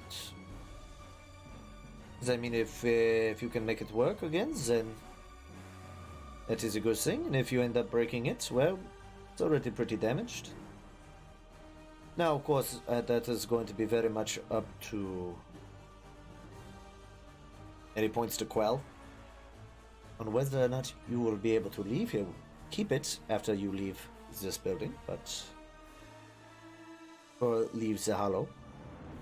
But that is not for me to decide. And he kind of pushes the bow towards you. I mean, if you come Please don't know where it's located. Quell is remaining silent. Beth will store it back. All right. Well, if you have no other questions, I must bid you adieu. I do have some more paperwork to get through. You know, I am still running a city after all. Thank you for your time, and I hope we can be of more help. Oh! How silly of me. Help. He kind of gets up again. He goes into the closet. How much did we agree upon again for the gold?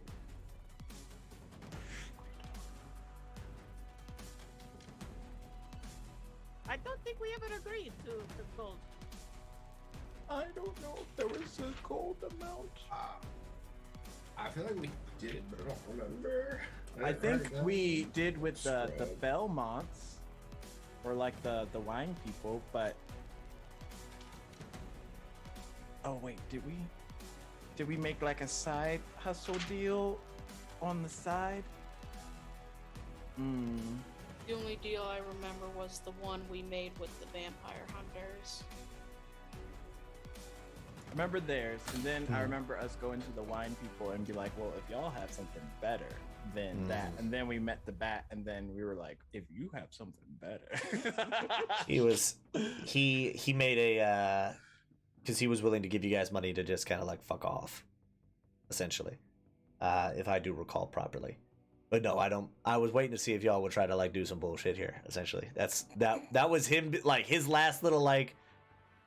All right, let's like you guys have passed most of these tests, but like, well, let's see how greedy you fuckers are. But if most of you are like, I don't know, you know, I don't believe so. Then, due to being able to get rid of the problem as well as everything else, we call it 3 each. Sure, 3 gold sounds great.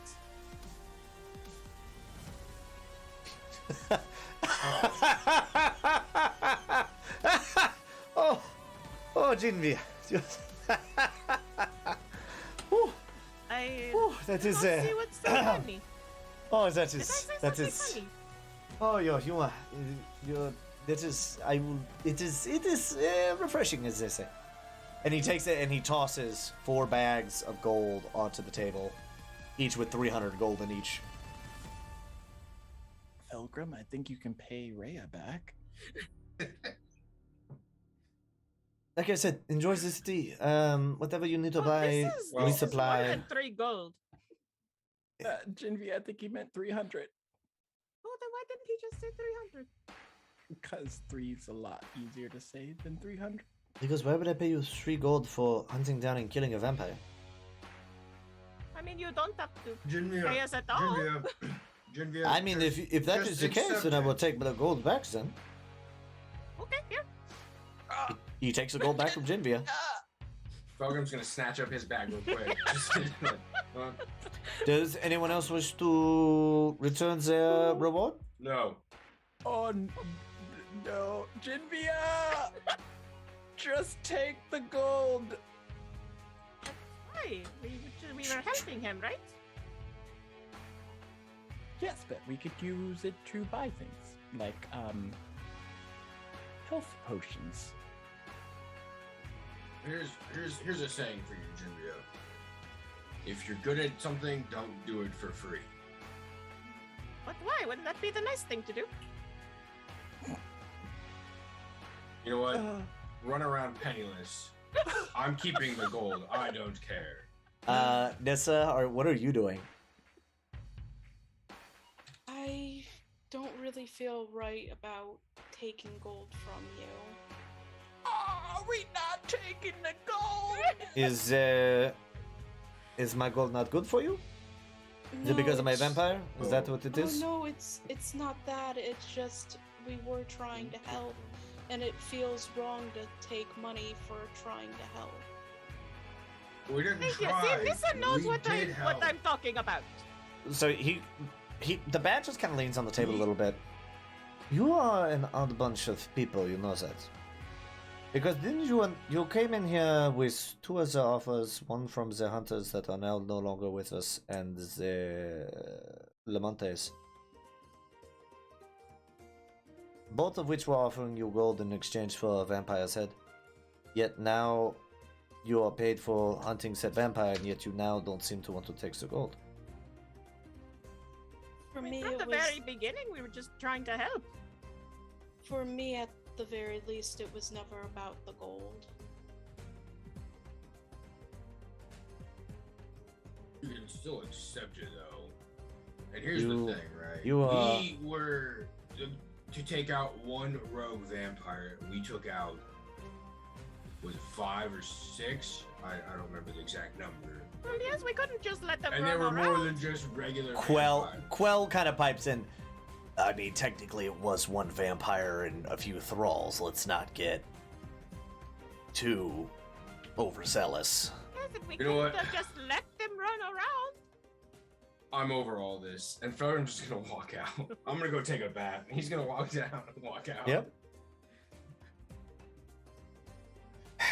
You are all a very odd bunch of people, nonetheless. I look forward to working with you, hearing back from you. He pulls the gold out of his jacket that Genvia gave back, tosses it back on the table. Genvia, my dear, if I may offer you another piece of advice along with the sending stone, was do not turn down someone's generosity. If someone offers you a glass of wine, take the wine. If someone pays you for your services, if you are feeling good about it, now of course if you believe that what I did was unjust or immoral, or if you do not believe me to be if you believe me to be a fiend, evil vampire, and he kind of like does like the Dracula thing, then by all means I understand you not taking the money. Because you know a good night's sleep is worth more than any amount of gold. But if it is simply because you are trying to have a good Samaritan, or if you are trying to simply win more favors with me, I promise you, taking my gold is not going to diminish that. No, like I keep telling you, I did it because it was the right thing to do. But then, here's what I will tell you. Take that gold, because it is the right thing to do. You never know. You may need it for yourself, you may need it for maybe some others.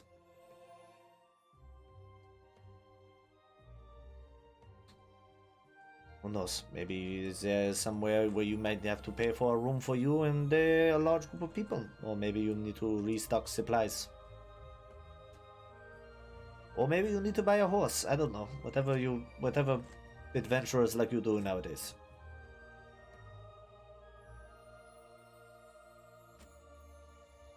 I will say though, we do not trade in silver here for obvious reasons. Why? Genvia, you are very busy, bat. We will. He's like, take I out of must. your hair. He's like laughing, but he's like, I'm sorry, I have to get back to work. Otherwise, I will be talking to you all day, and then Rhea will get on me, and then all the people, like very much being like that boss who's like, if I gotta stop talking to you, because otherwise I will get no work done. And so he like kind of sits back down. Please enjoy the city. And then Quell sits down at the table still to kind of like have a discussion with him about the whole situation. Jimmy's gonna take her drink and just before putting the mug down. There we go now. I suppose so, and Nissa's gonna take the gold, even though she doesn't feel right about it. She's gonna take her gold and she's gonna go. Oh, she's gonna turn around. Because of your advice to take the generosity, I will take this. Picks up the bag. And walks out. He just kind of smiles and nods. Bev, I assume you head out as well. Oh yeah, definitely. Jimmy's gonna like lean down as they're walking, so she's kind of like crouching a bit. Why did they not do civil here? Oh, vampires don't like silver. Why? You're now It's very pretty. Jinvia. Go ahead, roll me a perception check right now.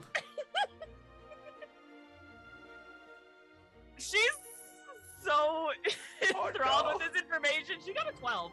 She's so A 12. enthralled with this information. That's enough for you to realize as you look around. Everything is pretty much made of wood, but like what's not made of wood has like very kind of ornate gold, and you're realizing like, wait, there isn't any silver, and even the iron is like very minimal. Like, I didn't realize nothing was silvery and shiny here. Everything is just kind of blues and golds and dark woods. Do they not like the color silver? Oh, I'm sure they love the color. They just don't want to touch it or get close to it or have it on them. Oh, but why? Bev, tell me more. She's like, opens up her journal and she's got her quote ready. All right, and with that, as that is happening, we're gonna take a quick break. Felgrim, you make it out of there without do you roll me? Well, do that's you what I'm want saying, to like- talk to her or no? Yeah, I like because Felgrim was gonna go down and he was gonna go to the bar to talk to Reyes. So that's what I'm Okay, curious if okay. No, you they can't. had caught up so he can overhear the conversation. Well, we'll have them roll the perception here. But yeah, if you Okay. wish to talk to the bartender, then yes, we can do that right now before we take a break. Okay, yeah. So Phil will go up to the bartender. So I can pay for that drink now. Yes, that'll be. Well, I believe it was a gold, if I do recall. Got it. And then he's gonna remove 1 gold and slide it over to her. Thank you. There. What hand do you use to slide it over? His left. The one without the claws. She takes it, and then as she sees, she's like, "Oh, do you bite? Are you a biter?" No, the vampire we faced when cut, instead of blood, he oozed this black purplish goop, and upon contact made my claws super brittle and they just She reaches under the bar and pulls out a file and sets it down. That is on the house. Clean it, like just at least even them out a little bit. They are jagged, like it looks like you were biting your fingernail, like if you were to bite your fingernails. Like just clean them up a little bit, please. Come on. Fine. And he'll grab the file, put it in. Also, I want to apologize for earlier. And he taps the gourd on his belt. I didn't mean offense. It wasn't. I understand where you're coming from. It's just the gourd is part of me. I forget that. It's when you bring Bars have- alcohol into an alcohol Yeah. establishment, yeah. Exactly. You wouldn't I necessarily. forget things. It's okay. I get it. Most of the stuff we really only serve wine here. So if you are more of a spirits person, I understand.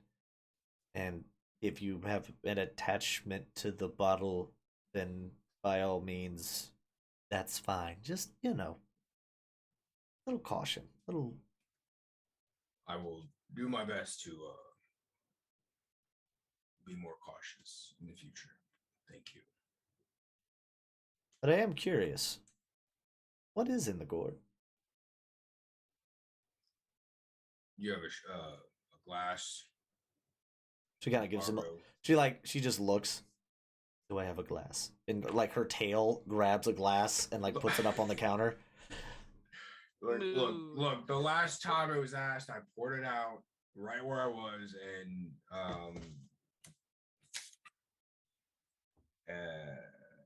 Eric was not happy. So I'm gonna do you a courtesy, just pour in a glass.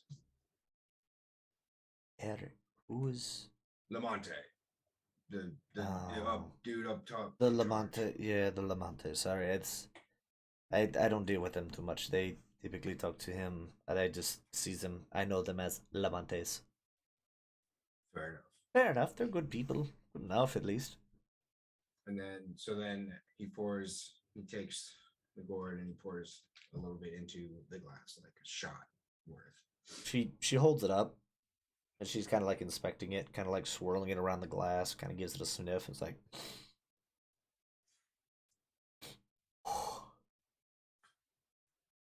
this is not.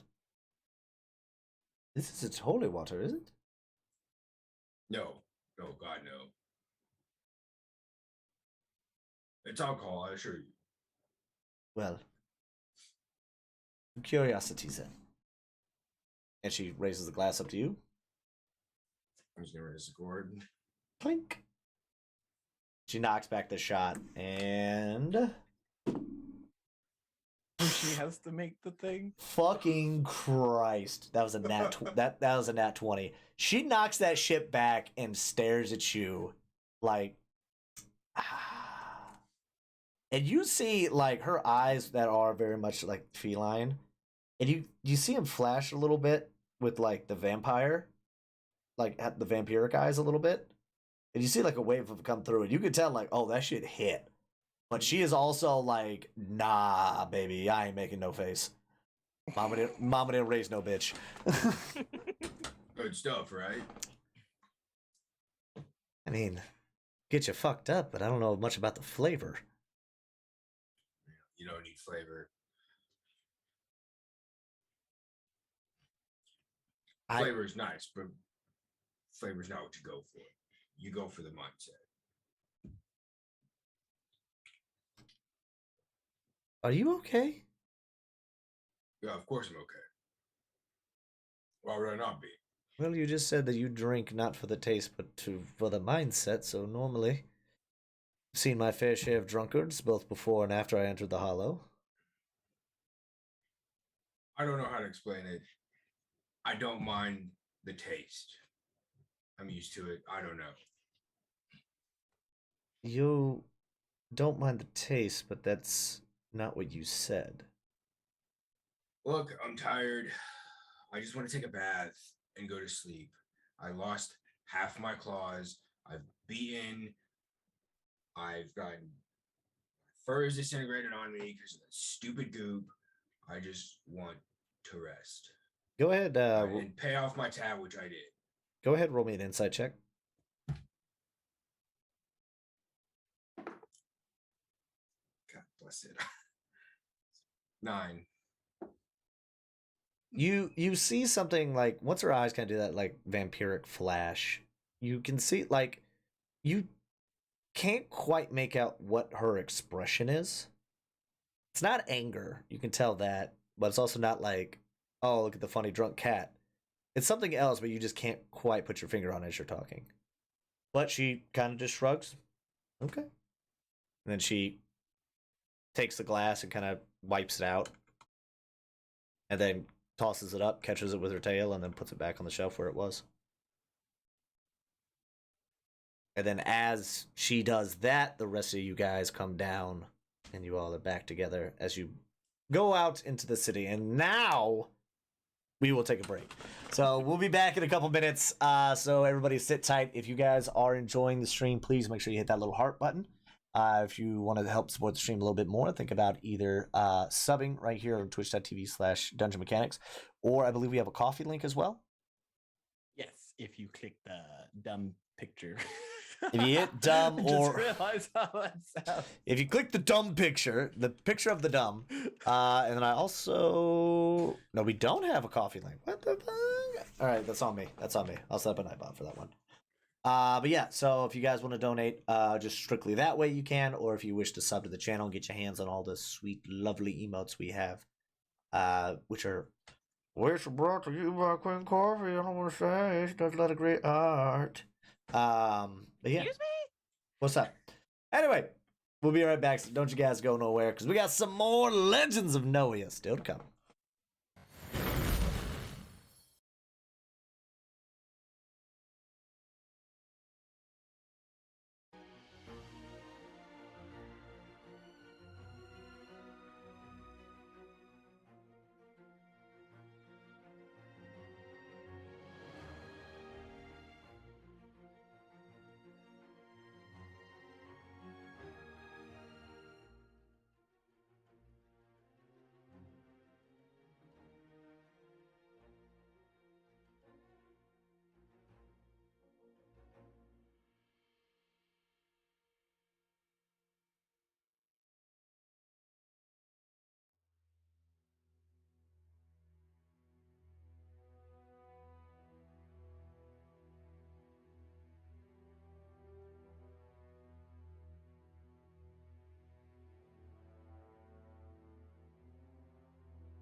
And welcome back, everybody. Hope you guys enjoyed your break, got your beverages, stretched your legs, went potty, did whatever you had to do. Because we are back now with more Legends of Noia. We pick back up with the party heading out into the city. So, what do you guys want to do? About to get naked. All right.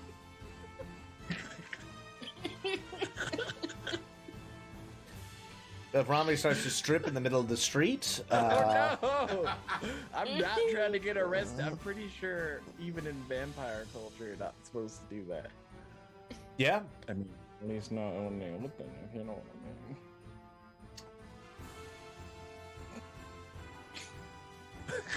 I mean. not Is, DM stares and not amused.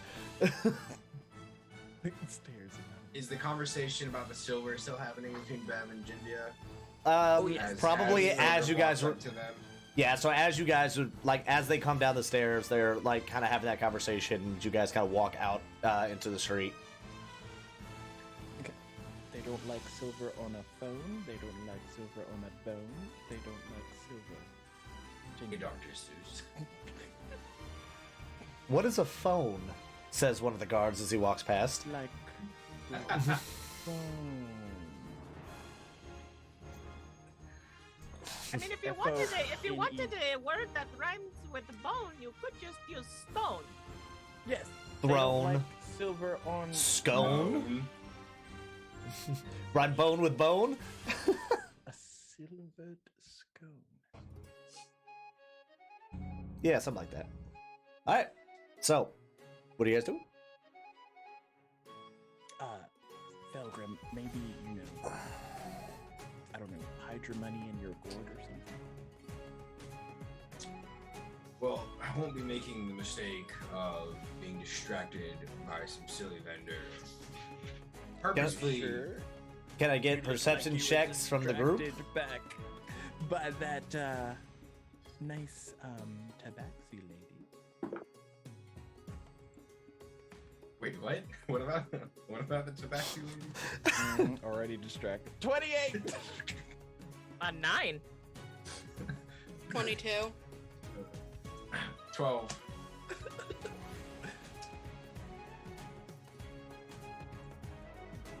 Okay. You guys notice as the streets are starting to kind of fill up a bit more. The kind of evening you guys left, you guys kind of got back as like evening started to set in. So some of the stalls are setting up, cooking up like bits of the dinner. Like you can smell like bits of meat and other little things of like people selling, you know, things from stalls. Kind of getting that dinner time rush. There's some people Yeah, kind like of moving sniff. past you, like trying to get into the Nightcrawler. Jinvia just like smells the delicious food. Oh, that smells wonderful. I think we should get some dinner. Well, I was always told you're not supposed to eat before you go into the baths because you might get cramps. Who told you that? My family? That's weird. I've never had that issue.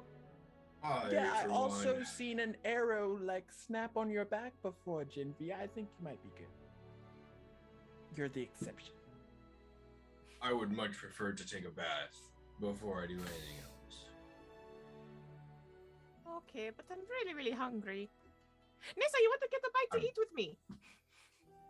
Sure.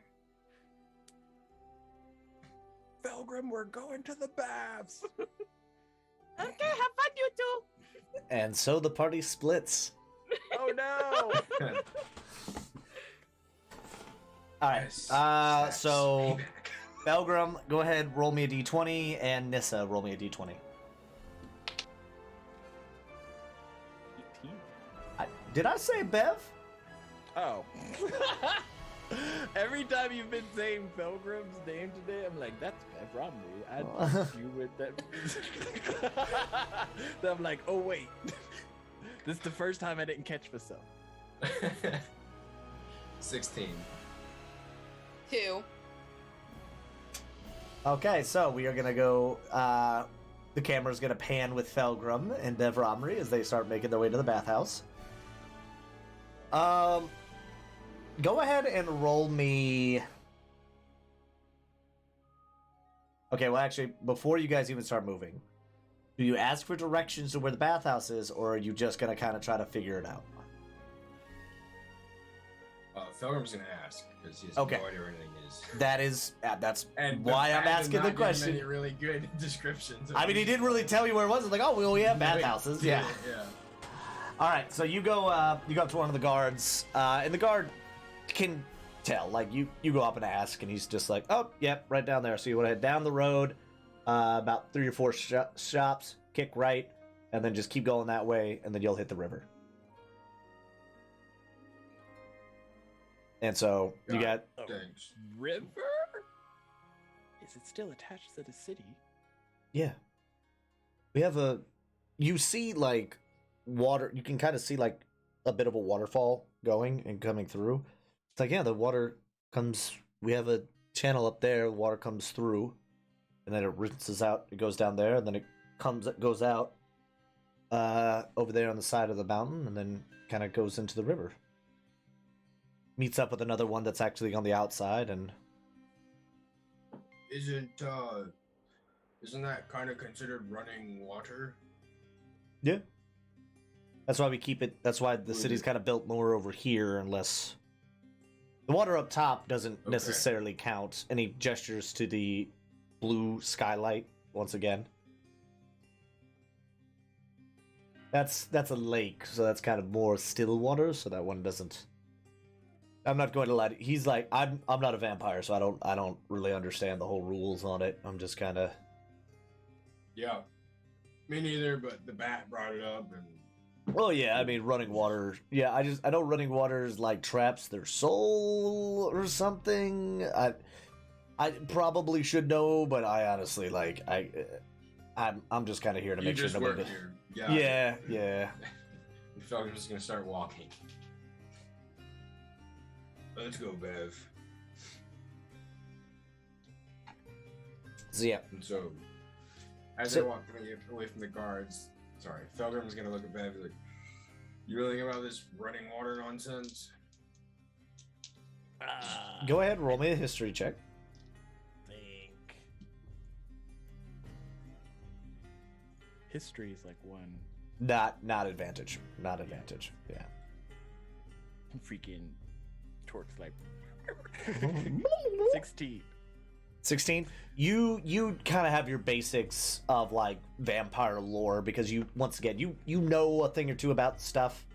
Like obviously you're being the ranger and all that, you kind of have a ballpark idea of like certain creatures, and so like vampires are one of those, like one of the first things, because you're like, oh, be careful of the vampires. You're like, oh god, how do I kill vampires? And you know that running water it is something to that extent of it is if a vampire is killed in running water, their soul is trapped and they cannot essentially regenerate. It'd be a similar thing of if they were burned at the stake. Like they can't regenerate from it. Regeneration. Yeah. So that you essentially that is what you know of it. Okay, I'll convey that over to.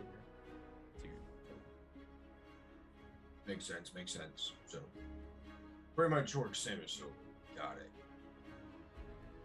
Yeah. So as you guys get over to the, you guys will start making your way. You see a couple shops along your way. Some of them have bits of clothing, some bits of textiles, some even have some jewelry in them. But then as you guys begin to move through further into the city, you start seeing houses. More of them, they're all kind of like connected. Kind of more of, I guess it would be more kind of like apartments. You have like lower floor, upper floor, all the way down. And then as you guys kind of kick that corner, you just see the rows of houses, and then you see a large building that is built over the river and kind of like into it.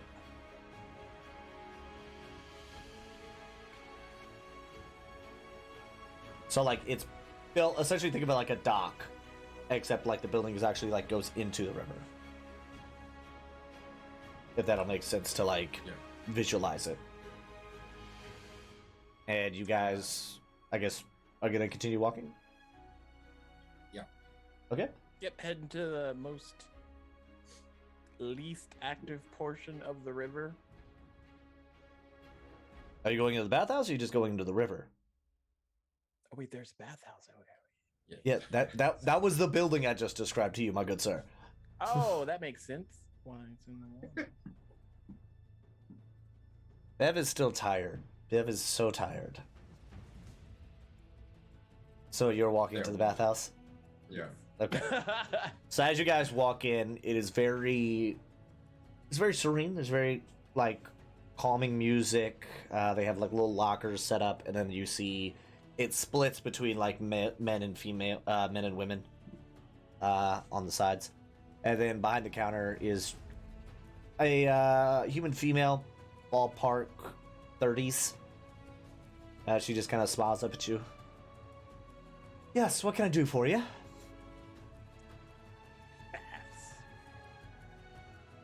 Okay.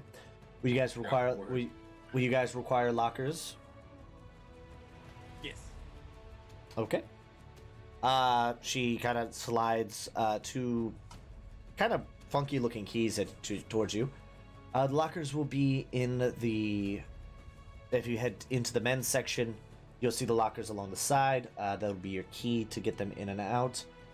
You are aware that this is a nude bathhouse? I am now. There's no towels. I mean, we have.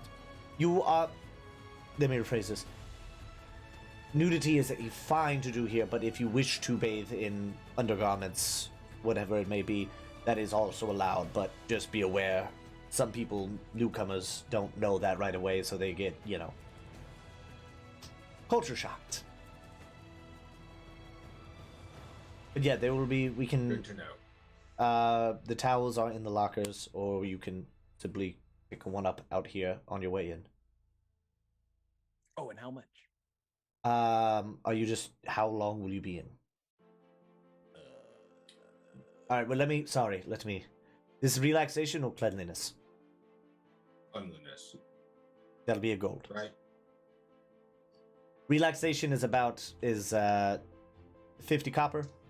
A full. A cleanliness is a gold.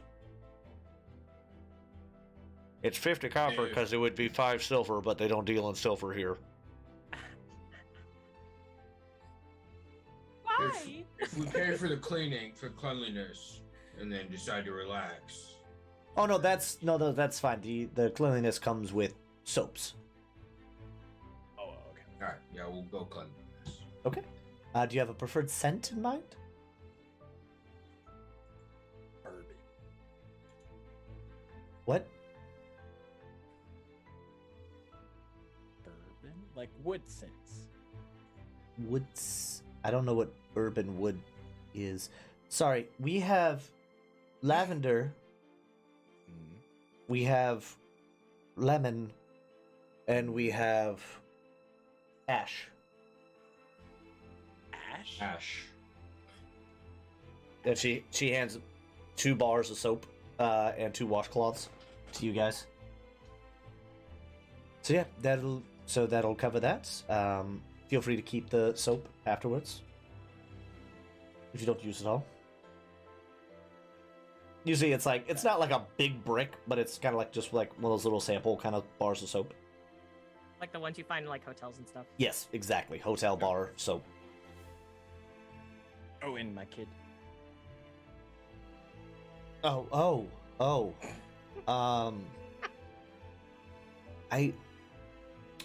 We don't really typically do pets here. Well, it's a good thing he's not a pet, he's a companion. Right. The bat said it was okay. Roll deception. We can't just throw the bat's name into things and it not like immediately doesn't bite care. us in the butt.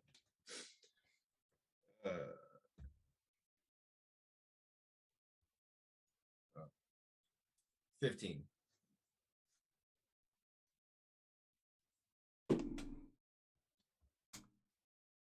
She looks at you. She doesn't recognize you, obviously, because like you guys are new here. But she's also like, okay, well, if the bat gave you graces, then I guess sure. He didn't say not for Torque, so Is that table talk or is that a real statement? no, that's table talk. Okay. Hey, I gotta make sure. You're not like. Are you about to make a disadvantage roll right now? So she's like, I don't. You know what? I'll just do ash for him as well, or would you like one of the other scents? Maybe lemon. Lemon. Okay. Well, it's lemon grass, but yeah, lemon. It's easier just that way. And she hands it to you. Now, the bars of soap are literally like the ash one is a dark gray with like bits of black in it, and then lemongrass is like white or like a yellowish with like bits of green. And then like she hands another washcloth, and that will just. I'm not even going to try to figure out how much to charge for him, so we'll just. I'll just put 2 gold here and. Oh well, okay, thank you. And she takes it. Enjoy your soaks. If you guys need anything, do let us know. There's a bell.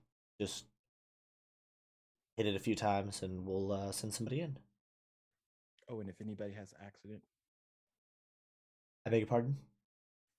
like trips, drops the soap, you know how it goes. Well, if This you is a drop, prison, if you Bev. just drop the soap, you just pick it up, and if somebody trips and they hurt themselves, that's what the bell is for. But what if you fall and you can't reach the bell? I mean, I'm a dwarf. I mean, Felgrim probably could. Well- Okay, we'll just go. Okay, it's just all right. Okay. And you guys go in, and it's pretty spacious. Like it's actually quite bigger than you thought it was, looking at it from the outside. And so as you guys are kind of walking in there, there's an elf and a human kind of just bullshit back and forth. Based on how they look, you're assuming they're guards, just based on the gruff nature and the fact that like both of them are pretty like scarred up in the face and all that. They kind of they eye you as you kind of walk in, and then they're just like, meh.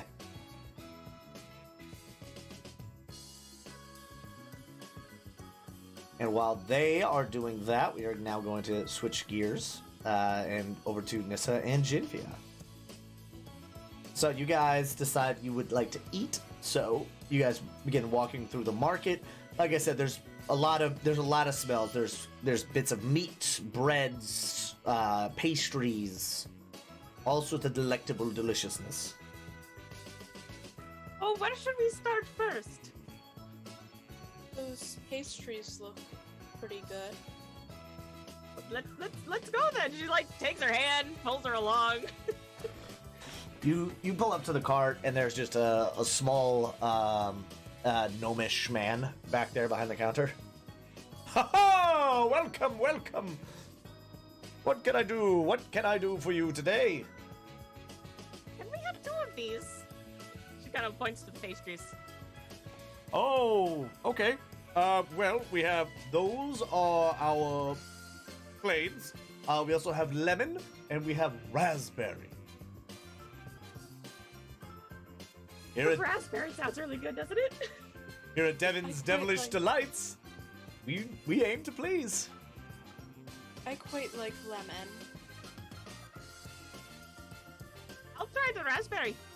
All right, so you have 1 raspberry, 1 lemon. Anything else for you? He kind of like quickly, he's like wrapping them up, still smiling. Do you think Bev or Felogrim would want one of these? We can get a couple more for them. Okay, then we'll get the 2 more of the lemon and 2 more of the raspberry. 2 more. Oh, well. And then he braced up. So we have 3 lemon total, and he kind of puts them in a bag and like spins it, and then 3 raspberries, spins it, and then puts them together. All right, so that's 5, 10, 15, 30 copper. And And so, she's- Nope. Jinvia's gonna pull out 3 gold. Place it down.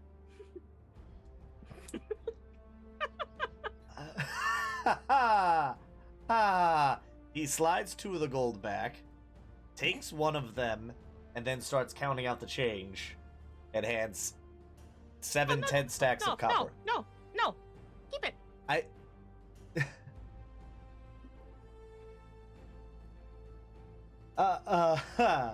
Ma'am, this is 100 times more than what you paid for, than what you got. She takes the bag and turns and leaves. she's still new to the world. She's figuring out how things work. Nisa, let's go to this stand over here. I'm He- terribly sorry. He takes the gold and then he looks over his shoulder at his wife who's like in the back. You're like, we just made like 2 weeks worth of gold. Like we just broke even for the next 2 weeks. She was like, what? Imagine paying rent and then proceeding to pay it 100 more times. All right, and so you're walking. Are you actually pulling into another stall, or are you just walking? Oh yeah, Jinvia's going for the meat stall now. Okay, you're going to the meat stall. Go ahead, roll me perception, please.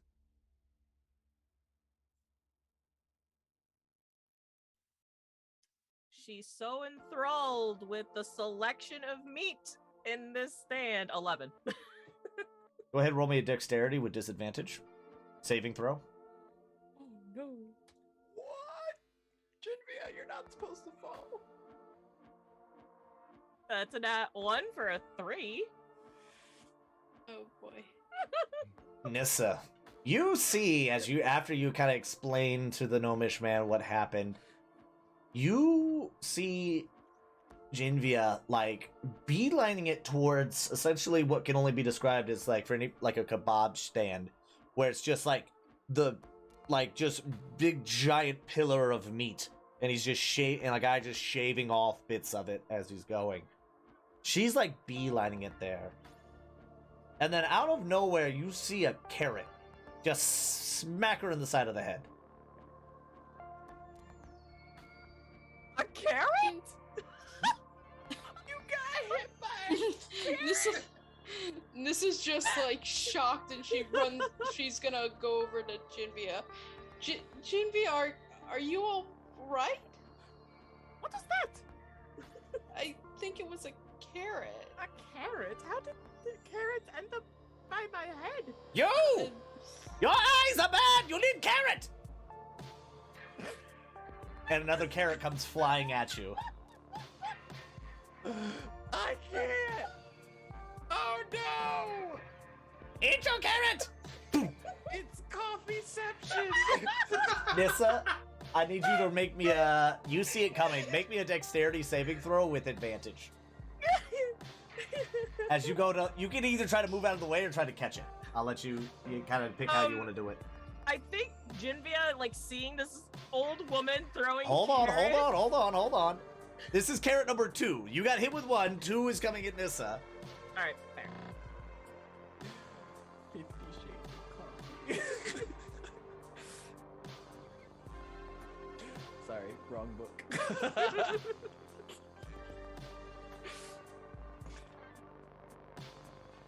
Okay, so who's supposed to be rolling a dex? That You. is you. You can roll it with Okay. advantage, and you can tell me, and you can either try to catch it or get out of the way. Okay. So that's a 17, Okay? and she's gonna try to catch it. Okay. So, first carrot hits her, and you're like, what is going on? And you look to where the carrot came from, and then you just see this old, gnarled woman kind of like hunched over, like hood up, and then just she just whips another carrot, and it's just like tumbling like it's a fucking throwing knife of vegetable. And you just like kind of lean back and snatch it out of the air, like, the fuck? You have good eyes. You don't need carrot. Your friend need carrot, though. I guess I need carrots. How much you want for carrots? She throws another carrot at you, Jinbia. Oh, just hitting you? Yeah. Okay. 5 each. You need. You can't see. Either that or you just are very slow. Which is it? I don't know. I think I'm pretty fast. I think. What do you think, Misa? Another day. Maybe another.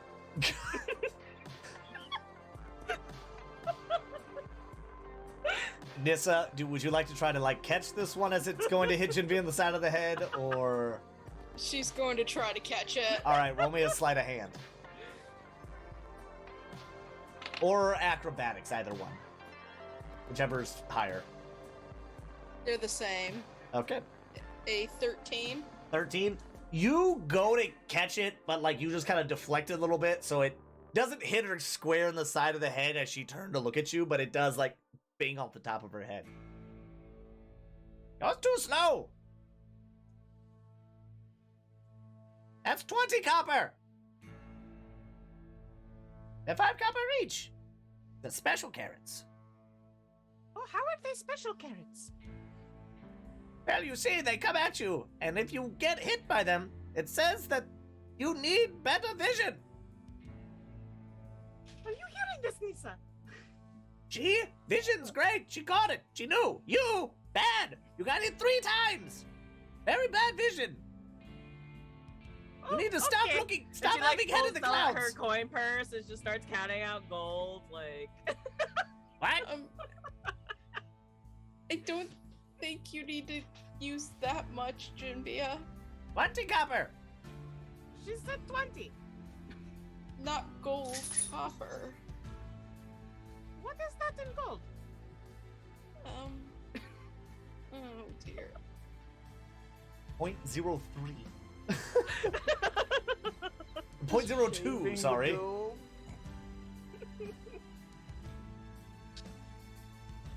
Let's just. What did this do? She like pulls out 2, hands it to the old lady.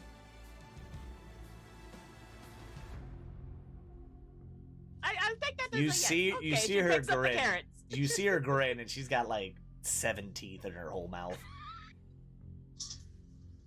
Come on back to Fico's carrots! Will do, thank you. What a strange woman. Very slow. Oh no. Carrot! Yeah, it's not coffee, it's Fico. I don't know what you guys are talking. I don't know who coffee is.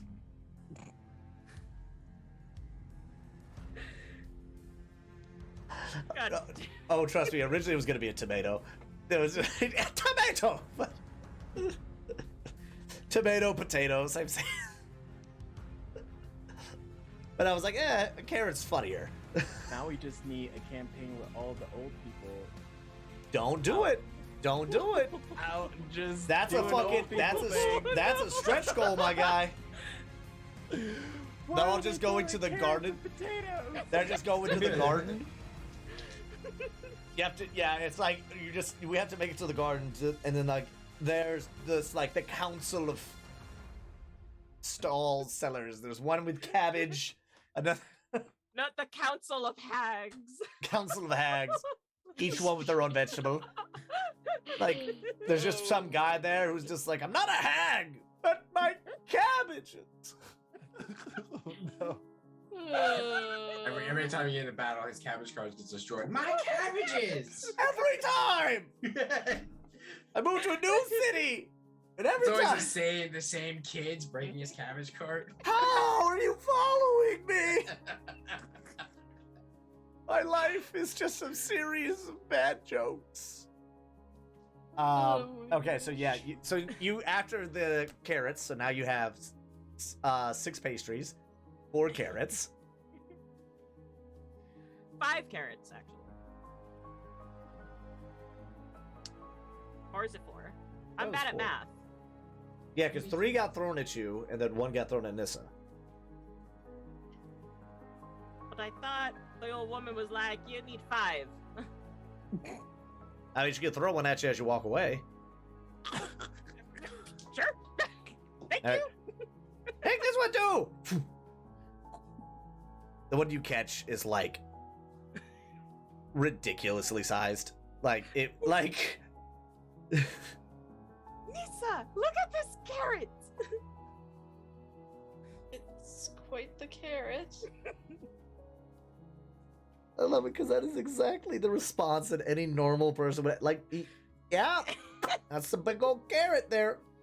You can pick up like a giant potato at the store. Look how big this potato is.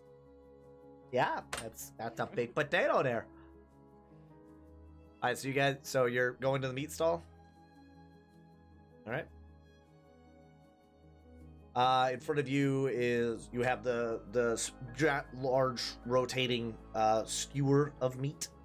And then you have some uncooked stuff sitting down in front that is kind of like sitting in which is weird because they're like it's in a glass box and it looks cold. Like there's you see like little runes etched into the top of the glass, which based on the fact that it's cold, you can kind of deduce, oh, frost runes keeps the box cold.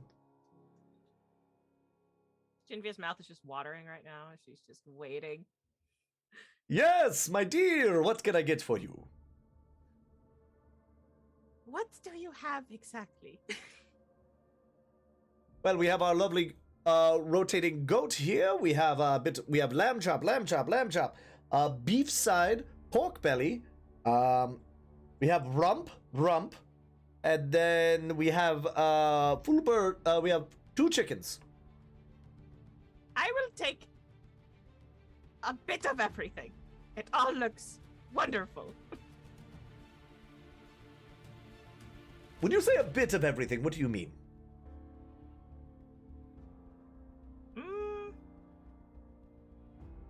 I guess it really depends on your definition of bit. How, if someone were to say, I want a little bit of that, how much would you give them? He pulls out the rump first. It's like, well, this is a 3-pound rump, so if somebody wanted a little bit, I'd probably give them about 6 ounces of rump. That should be enough then. All right. I like And your definition of bit. he takes, you see him, like, draw this big scimitar. And he's like, he kind of starts, like, playing with it a little bit, like, tossing it around and stuff, and then he throws the rump and just, and then slices a chunk of it off, and then, like, as they both lay down, he puts a big piece of the rump back in the fridge, wraps up the other piece. All right, we got 1 rump, 2 rump. And he's just like cutting it all like this, kind of doing like a little bit of a flashy show. He's like, Yeah, Genevieve's just watching, just astounded. do you want the cooked bird or cold bird? Cooked. Cooked bird. All right, cooked bird. And he just grabs it like hanging because they're like just rotating around this thing. He just grabs it, pulls it off, puts in a box, like puts in a thing, wraps it up as well, just quick, and just loading up this box with meats. And he's like he put all the cold stuff and then he pulls out like another one for the warm, and then he's like, all right, now, and he's like wiping the blade. Now for the goat. How much are we wanting here? Actually, I don't want goats. No goat, thank you. He's like pointing to the rotating. Really? No goat, thank you. Alrighty then. Well, all right. Well, you have all this, and this, and this. Whew.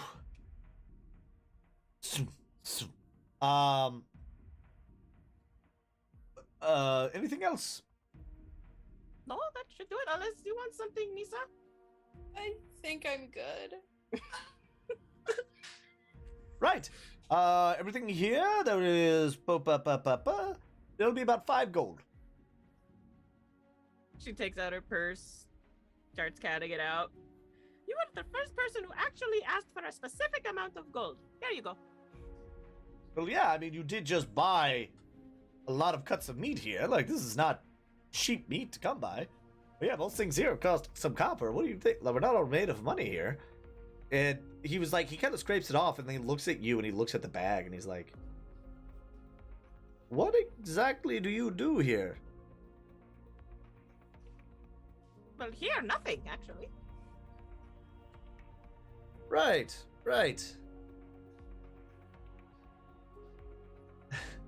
If I may, where did you get that much gold? Oh, the bats gave it to me. The bat just gave you gold? We helped him with something. Oh. You see relief wash over him. Gotta think. You're walking around with 300 gold. That'd be like walking around with like $300,000 just in your pocket. I am well aware. Well, I don't. I'm Jimmy is more. not. I'm more for everybody else out there in fucking Twitch land. Like, yeah, that like for people who are like, oh, gold is $1. No, it's not. A copper is like $1. Like, but he's just like, oh, whew, sorry, just a little worried there about what that meant. But yeah, here you go. Do you have a bag? Would you like a bag? I would love a bag, thank you. Right. I don't sell bags. But do know someone who can give you a good price. So if you go down there and he kind of like leans over and he starts pointing at a building just past the stalls. Go in there. You should find some. They do have bags of holding in there, or sacks of holding, I think is what they technically call them, because they're not bags. Something about not being called the right thing. But they should be able to give you something to help carry this, so you're not having to balance any kind of looking at everything you're carrying. All of that on your hands or in your backpack. Okay, Thank you. we'll be back. He Jimmy starts walking. okay. He just kind of moves all the stuff. He's like, Nis is gonna start trying to grab some of the stuff. oh, okay, here. And then he's got it like kind of like in a box, like in a little carrier box, and just kind of like hands it to you. But I mean, it's like you're holding a cooler.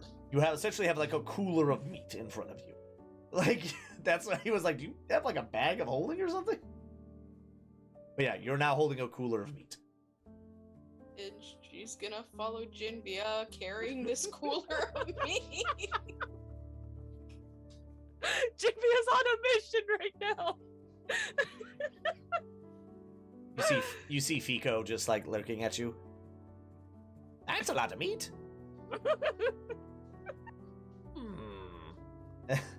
Meat's not good for the eyes. Oh no, I'm gonna get another carrot thrown in my head. And we're going to transition back over to Belgrum and Bev. So you guys have been in the bathhouse for a little bit. You guys have thoroughly cleaned. It is, the soap did really well. And the little bits and pieces that were in there really help kind of like exfoliate the stuff. Belgrum, your fur has not felt this good in a hot minute. As you sit and think, oh, this is the first time I've had like a proper like soap and water bath in a bit. Like, you've done some rinses to like get dirt and grime off, but like this is the first time you've used soap in a bit. Bev, same thing. You see Torque suddenly becomes like 3 shades lighter. Oh, that's what your coat's supposed to be like. Just and then Torque like climbs out after, because you had to like scrub him. He wasn't about to do it himself, so he like climbs up on like one of the seat railing and just kind of does that cat thing of like there's just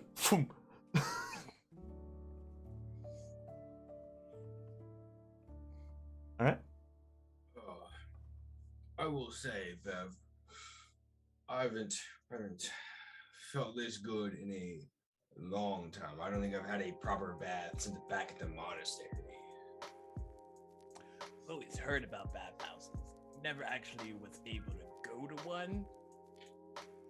Usually you have to get access into the city long enough to actually go to one, and then, you know, here we are. Yeah. And then Thor's just gonna pull out the file and just start filing down his clause. It's definitely nice to have the luxury. Wouldn't picture you for a manicurist there, Pilgrim.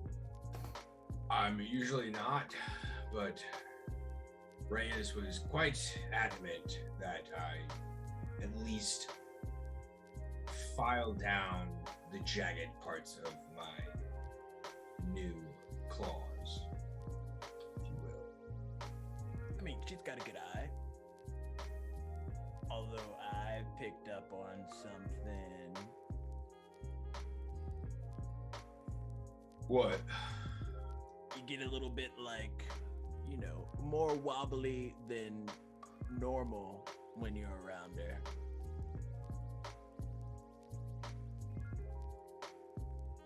I don't know what you mean.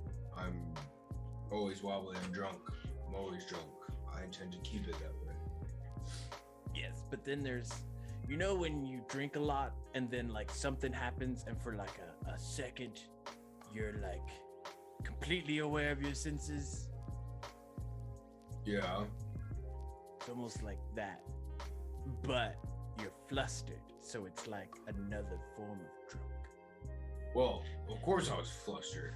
I literally told her I was bringing my own alcohol into a bar. It was not normal social practices, right? And then I owed her money already from the thief who took my gold, so I was going to be flustered. I'm just saying there might be a little bit more to it there, Pilgrim. I don't think so. Pretty much flat out told me there wasn't, but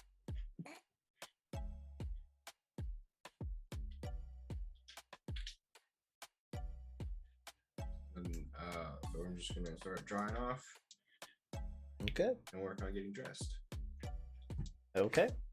So if you guys are both done, you guys would be getting out, because I imagine you guys had been spending a bit of time there. Jinvi and Nissa, you guys get to the stall, or get to the shop. You guys... Yeah, you never talked about like where you would meet up or anything, did you? Nope. Good. Go ahead. Great plan. Cool. All right, well, where are you guys wanting to go after you guys get out of the bathhouse? They said they were gonna go eat, I think. Yeah, I guess go to the shop where we last left him. I imagine they sat down and ate, so go there, get some food. Jinvi and Nissa have like this giant freaking tub of meat just. So you guys start making your way back to the Nightcrawler, because that's roughly where you guys left them. And while they're doing that, Jinvi and Nissa, you guys walk into this shop, and it is very well lit, but it does have a like that smell of like, you know, when those salt rock lamp things, it's like, The you know, Himalayan diffuse. salt lamps. Yes, it's like somebody has 1,000 of those, and they're just like, it is just like, okay, they're going for a vibe. They went a little overboard with the vibe, but the vibe is there. But yeah, as you guys walk in, you see rows of clothing and bags and little, you see like on the wall there are like little what's the word I want, like banners that kind of have like different little schools of magic emblems on them. And then you just see this this elven woman behind the counter. Yes, how may I help you? Hey, so we just came from the meat stand, and he told us to come Oh, here I to... can smell it. Oh my, I'm. Oh, can you please put that outside? I'm sorry. I'll wait You're, outside. I'm not you. Here, better yet, let's just. And she kind of just waves her hand, and all of a sudden the smell of meat dissipates from inside the store. Oh. Ugh. Sorry, I just don't. I'm not a meat person. It's just. I much prefer vegetables and mushrooms and such. Meat's just. Ugh. Oh, well, I was wondering if you had a, what did he call them? A sack of holding. A sack of holding. Sacks of holding. Okay. How big are we looking here exactly? Well, are we looking for more of a... And she's like, she starts going through this stuff, and like, she starts like pulling out these bags, and like the first one she pulls out is like a handbag size. Like it looks like one of those like little purses. She's like, well, we have this size, and then she pulls out like a drawstring bag size. So we have like more of a purse. This one's nice, you know, you can still fit things in there, but the opening obviously you have to be careful of. And then we have this size. Fix that. She points to the box.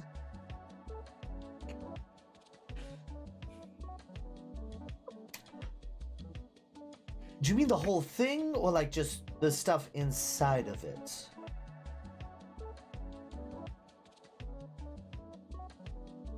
Just to put the stuff inside of it. All right, because those are two very different things. Because for something that large, and she pulls off, she like points at above the door this like massive bag. It looks like one of those like heavy duty camping bags that'll like extend out the opening for. That is technically the biggest one I could get, and that probably could fit that, but that's probably outside your range. Okay. Well, what size bag do you recommend for just the stuff in the bag and anything else that I might need to put in the bag? Well, I guess it depends on how big the objects are. If you're looking to put your axe, for instance, in one. Ooh, well, this one is not going to work, and she moves the handbag away, and then like she kind of looks at the drawstring bag, puts that down, and then you see one that's kind of like a messenger bag size, like a satchel, if you will.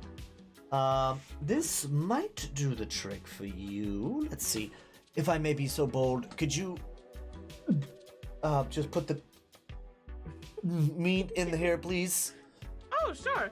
And she's gonna take the box, set it on the counter, and then just start putting the stuff in the bag. All right, is that everything? Yep. Right. And then she kind of closes it, and then she's like, may I? And then she grabs, may I see your axe, please? Takes it, and just a heavy thud on the counter. Lovely. She just kind of like pushes the handle side so it like rotates, and then she just kind of like takes the bag opening and like scoops the blade part up, and then just, and you see the axe just go into the bag. Right. Well, I think that ought to do it. And she kind of closes up, sets it on the counter. That'll be 300 gold.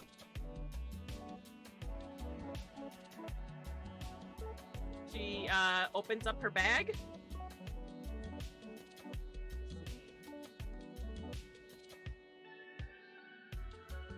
Yep, I have enough. So she opens up her bag. She starts counting out the gold. Actually, she like dumps out her bag. Starts continuing to count 300 gold pieces. My dear, you're like on 25, 26, and she's like, oh, for heaven's sake. And she just waves her hand, and the coins just like into stacks of 10. It's like, oh, that would have taken all day. I'm sorry, I can't. Oh my goodness. Right. That's amazing. How did you do that? It's just mage hand, my dear. this mage hand? I make an astral projection hand and it goes and it does a thing. Are you not a spellcaster? Oh, of course not. Look at you. No, I'm a fighter. I'm sure you are, dear. You look like that type. I mean, yes, I carry around a big axe. Yeah, and the amount of meat you purchased, I imagine, is for you and the rest of your tribe? For my party, yes. Party. Right. Looks over at Nissa. Are you with her? Yes. Are you a part of her party as well? Yes, and there's 2 others. She looks you up and down. You guys can both roll perceptions or insight, however you wish to do it.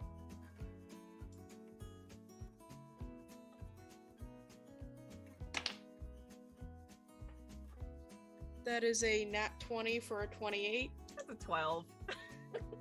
And this is perfect. Jinbia, you don't notice anything about it. Nissa, you know exactly what you've been here before, unfortunately. Being a furbolg and like dealing with people. This elf is kind of looking at you through her nose, so to speak. It's like, Well, if that 300 gold, thank you. And she just waves her hand, and you see the stacks of gold slowly just whoosh off the counter. And she sets it down. There's your bag of meat. Thank you very much. Takes the bag. Would you need anything else? For me, no. What about you, Nissa? I think I'm all set. You sure? Just- You sure there's no clothing options or anything that you guys might want to look at? No, that. I mean, for you, I don't know. I don't really have men's clothing, but we might be able to make something do. Oh, I don't wear men's clothing. This is definitely Goliath woman size. Right. Well, do have a good day. Thank you. You too. Let's go, Jinvia. Right. She walks out with Nissa. Nissa not feeling very comfortable. As you guys walk out, you notice, like, she does, like, another waft, and, like, there seems to be, like, a bit of air moving around in there, like she's trying to, like, cycle the smell out the door as, like, a breeze kind of comes through. And then the door shuts again. And you just kind of see her just kind of do one of these, like, does this, and it kind of, like, sweeps the counter off, and, like, the broom starts moving and, like, sweeping where you guys were. She seemed very nice. Oh no. I mean, Jimmy has no idea. I suppose. Maybe we shouldn't have bought so much meat. But why not? I'm very hungry, and I don't know if Bev or Felgrim would want some. Right, well, I suppose we should go try to find them, and perhaps after we eat, perhaps we should head to the bathhouse. You think they're out of the baths by now? Perhaps. Felgrim! Bev! Jinvia, don't shout in the middle of the city. Go ahead, give me perception checks, both of you guys. Bev with advantage.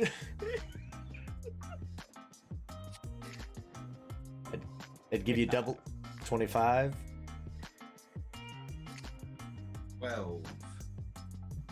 Belgrim, you're like you're kind of like not really I guess listening to him. You hear something, but you're also like, there's no way.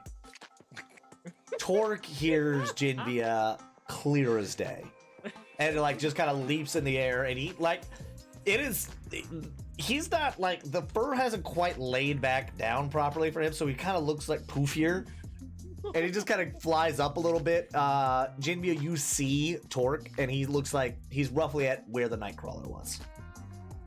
Oh, Nisa, there's Torque. Wait, he looks a lot fluffier. Is it just me? No, he's definitely fluffier. Torque! She's like waving as she like goes off to where Torque is. And Nissa's following. All right. Now, with you guys back together, is there anything else you guys would like to do before you guys are, I assume, gonna eat, do the bathhouse? Is there anything else that would require that you wouldn't be able to do during a rest? Let me rephrase it. I don't think so. No? Okay.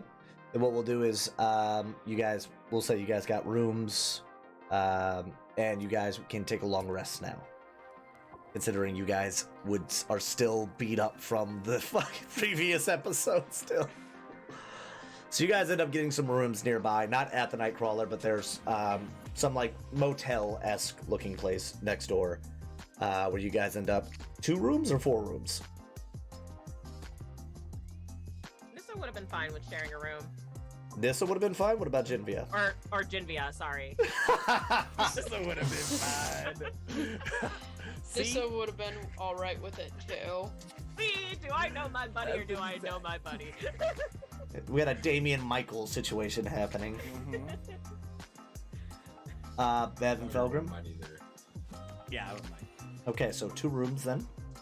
You guys end up getting How the 2 much is rooms. It'll be, we'll say a gold for Michia, because it's 2 gold a room. You guys get the nice ones.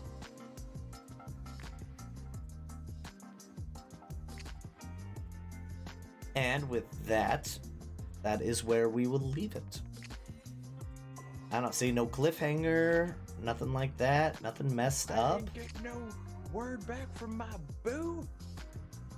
Oh yeah, that ain't gonna happen. I actually do need to think about that one. So as you guys sit and you guys begin to drift off to sleep, roll me a wisdom saving throw, please. Mm-hmm. Oh, did I say this is where we're gonna leave it? Oh no. 15. You drift off to sleep, having met your one of your childhood heroes the day before, and Torque, and you being relaxed the first time in a long time. And as you're sitting there, you start hearing Torque, and it starts off very like. Bev.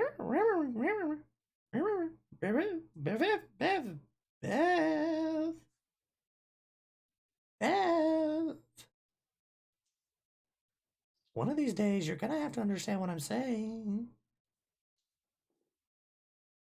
By sleep? Mm-hmm.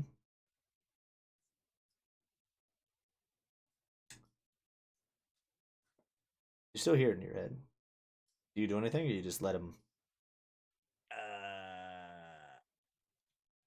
Torque? Holy mo! You finally hear me. You see yourself now. You feel like your eyes open, but like they're like in that dream, eyes open, and you see yourselves kind of standing in a cave. Cave looks very, very familiar, but yet you can't place why it looks familiar.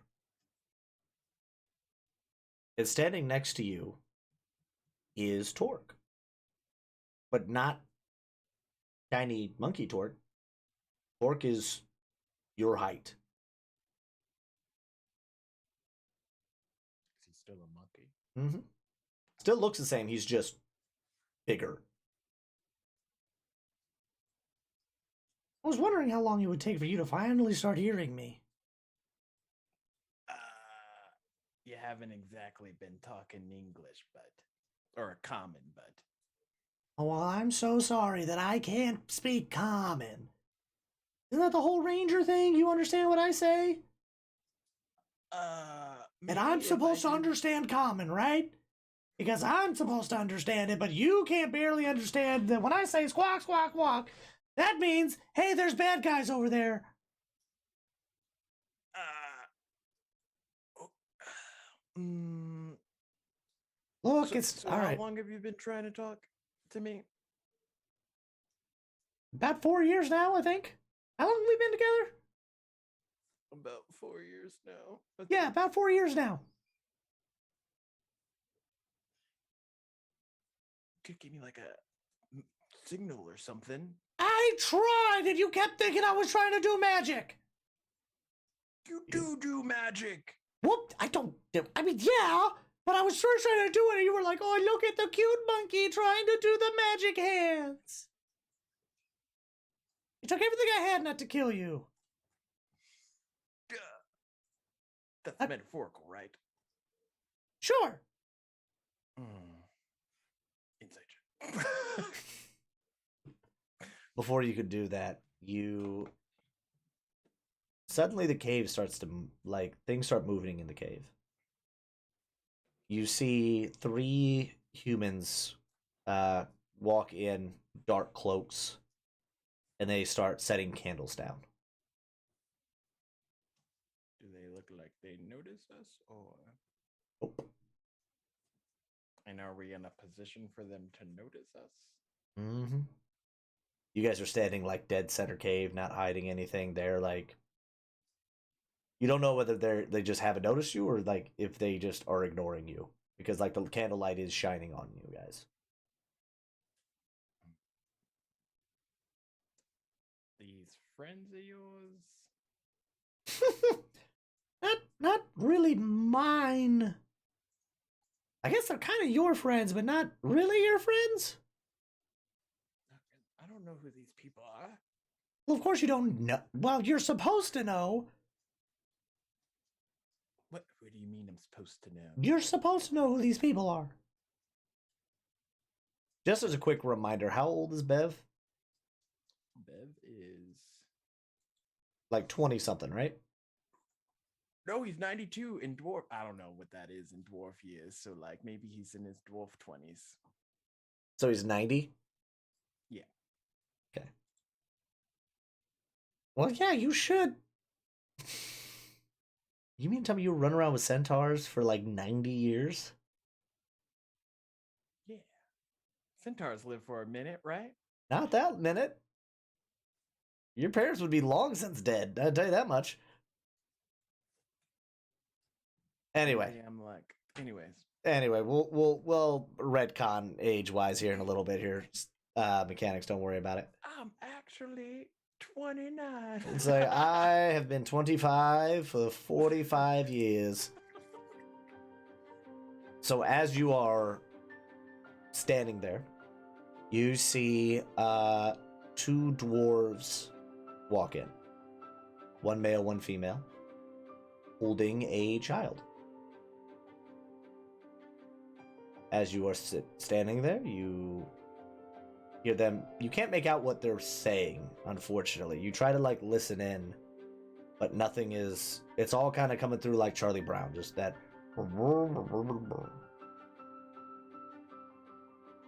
You see them nod, and you see them set the baby down on the cave floor. One of the humans grabs a bag and hands it to the dwarf, one of the dwarven mother. She puts it on, and they both step back. And then you watch as 3 more figures walk in. One very old-looking man, and then 2 other beings that you can't quite make out. They're humanoid, but they have hoods up, and they're very tough for you to tell. The old man pulls his hood down, and you see he is looking fairly rough, like old age-wise. And you see him kind of smile, looking at the kid, And then he kind of rubs his hands together.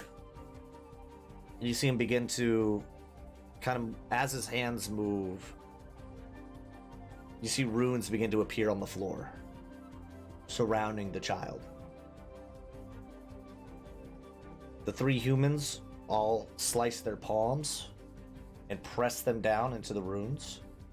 And where the magic runes were, now starts to flow with blood. It begins to swirl and swirl.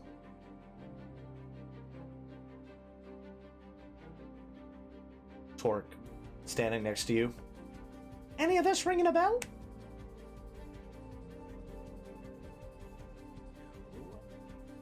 Should it be? Keep watching then, buddy. And it's swirling more and more. And you see the old man's face. You see him smile. And his eyes light up. And his eyes look draconic. And you realize one of them, the eyes look a lot like yours. And you see his one eye goes cloudy. And then almost seems to just go milky white. As the baby starts to scream, as the baby starts to cry. Go ahead, roll me a perception or investigation. This one with just a straight roll. 13. Perception. Perception. As you are looking, you kind of see, you can't quite make out exactly what's happening, but the kid was laid flat and it looks like something is going over the child. Bits of like the hair that was like this lovely like chestnut brown is slowly kind of becoming this inky black. And one of the eyes begins to change and morph. And as the spell is continuing to swirl and bigger and bigger and bigger, all of a sudden you start to hear screams.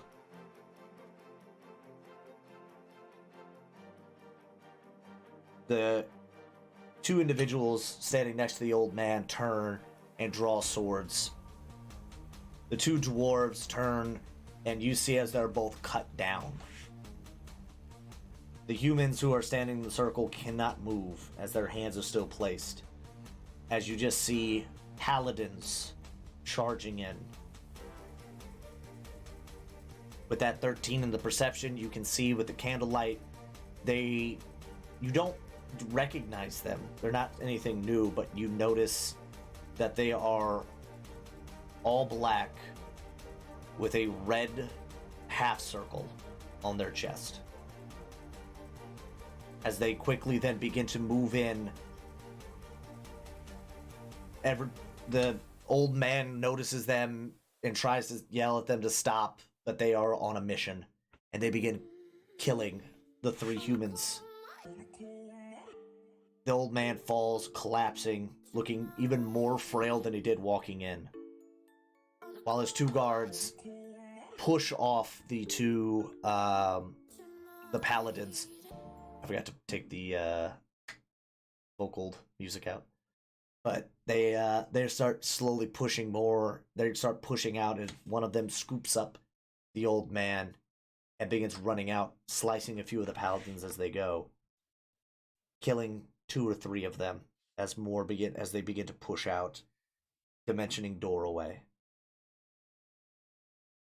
As the candles slowly begin to burn, blood, the spell slowly dissipating down, the runes fading, small traces of the blood still carving of the runes. And as the bodies grow cold, the sound of a baby wailing is all that can be heard as the candles slowly start to burn down further and further before the soft sound of hooves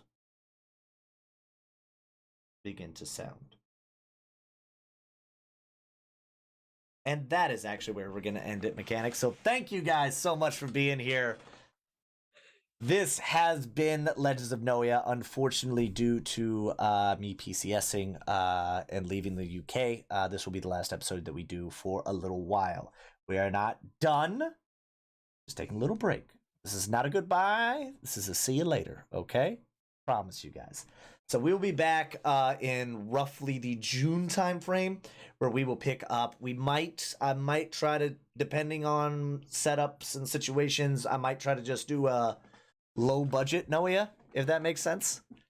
Essentially, where we don't have the cameras set up, so it would essentially be like this, except we would have we might do like little PNG people instead, just to kind of make it easier on running this on a laptop and doing everything. So it'll be a little bit more low budget. It'll probably be a little bit more RP focused, because I do love me some good RP sessions. I do love a good fight, but like sometimes a good RP session's just like, love it. But with all that being said, thank you guys so very much. Do we have any announcements before our next game? Stacks. Thursday? Next game, Return third. to the Feywilds? Yeah, another what is that? Episode 6, 7? Oh, yeah, Oh, that's 7. 6. Wait, which one is it? Oh gosh, I don't thought it scare was- me. I think it's Pretty sure it's 6. yeah, Yeah, because it's 6, 7, 6. 8. Yeah, so it's 6. Episode 6 of Return to Feywild, where shit is getting now. shit's getting wild on that. All right, shit's getting wild. But we have Return of the Feywild, and we have all of our other campaigns picking up. If you guys want to check that out, please head on over to either the Discord or the Instagram, where you guys can see kind of the rough schedule. And now all that stuff's obviously, things move as, stuff happens with cancellations and all that. But that is roughly what we got going on for it. And yeah, I'm trying to think now if there's any other announcements we have. I think that'll do it. Don't forget, exclamation point donate to the American Assisted Cancer Research Oh yeah, American Association for Cancer Research. Associate. I knew it was like I know it was like AA. I couldn't remember what the heck the other one was. But yeah, so definitely, if you guys can, please think about donating. If not, no big deal. We understand.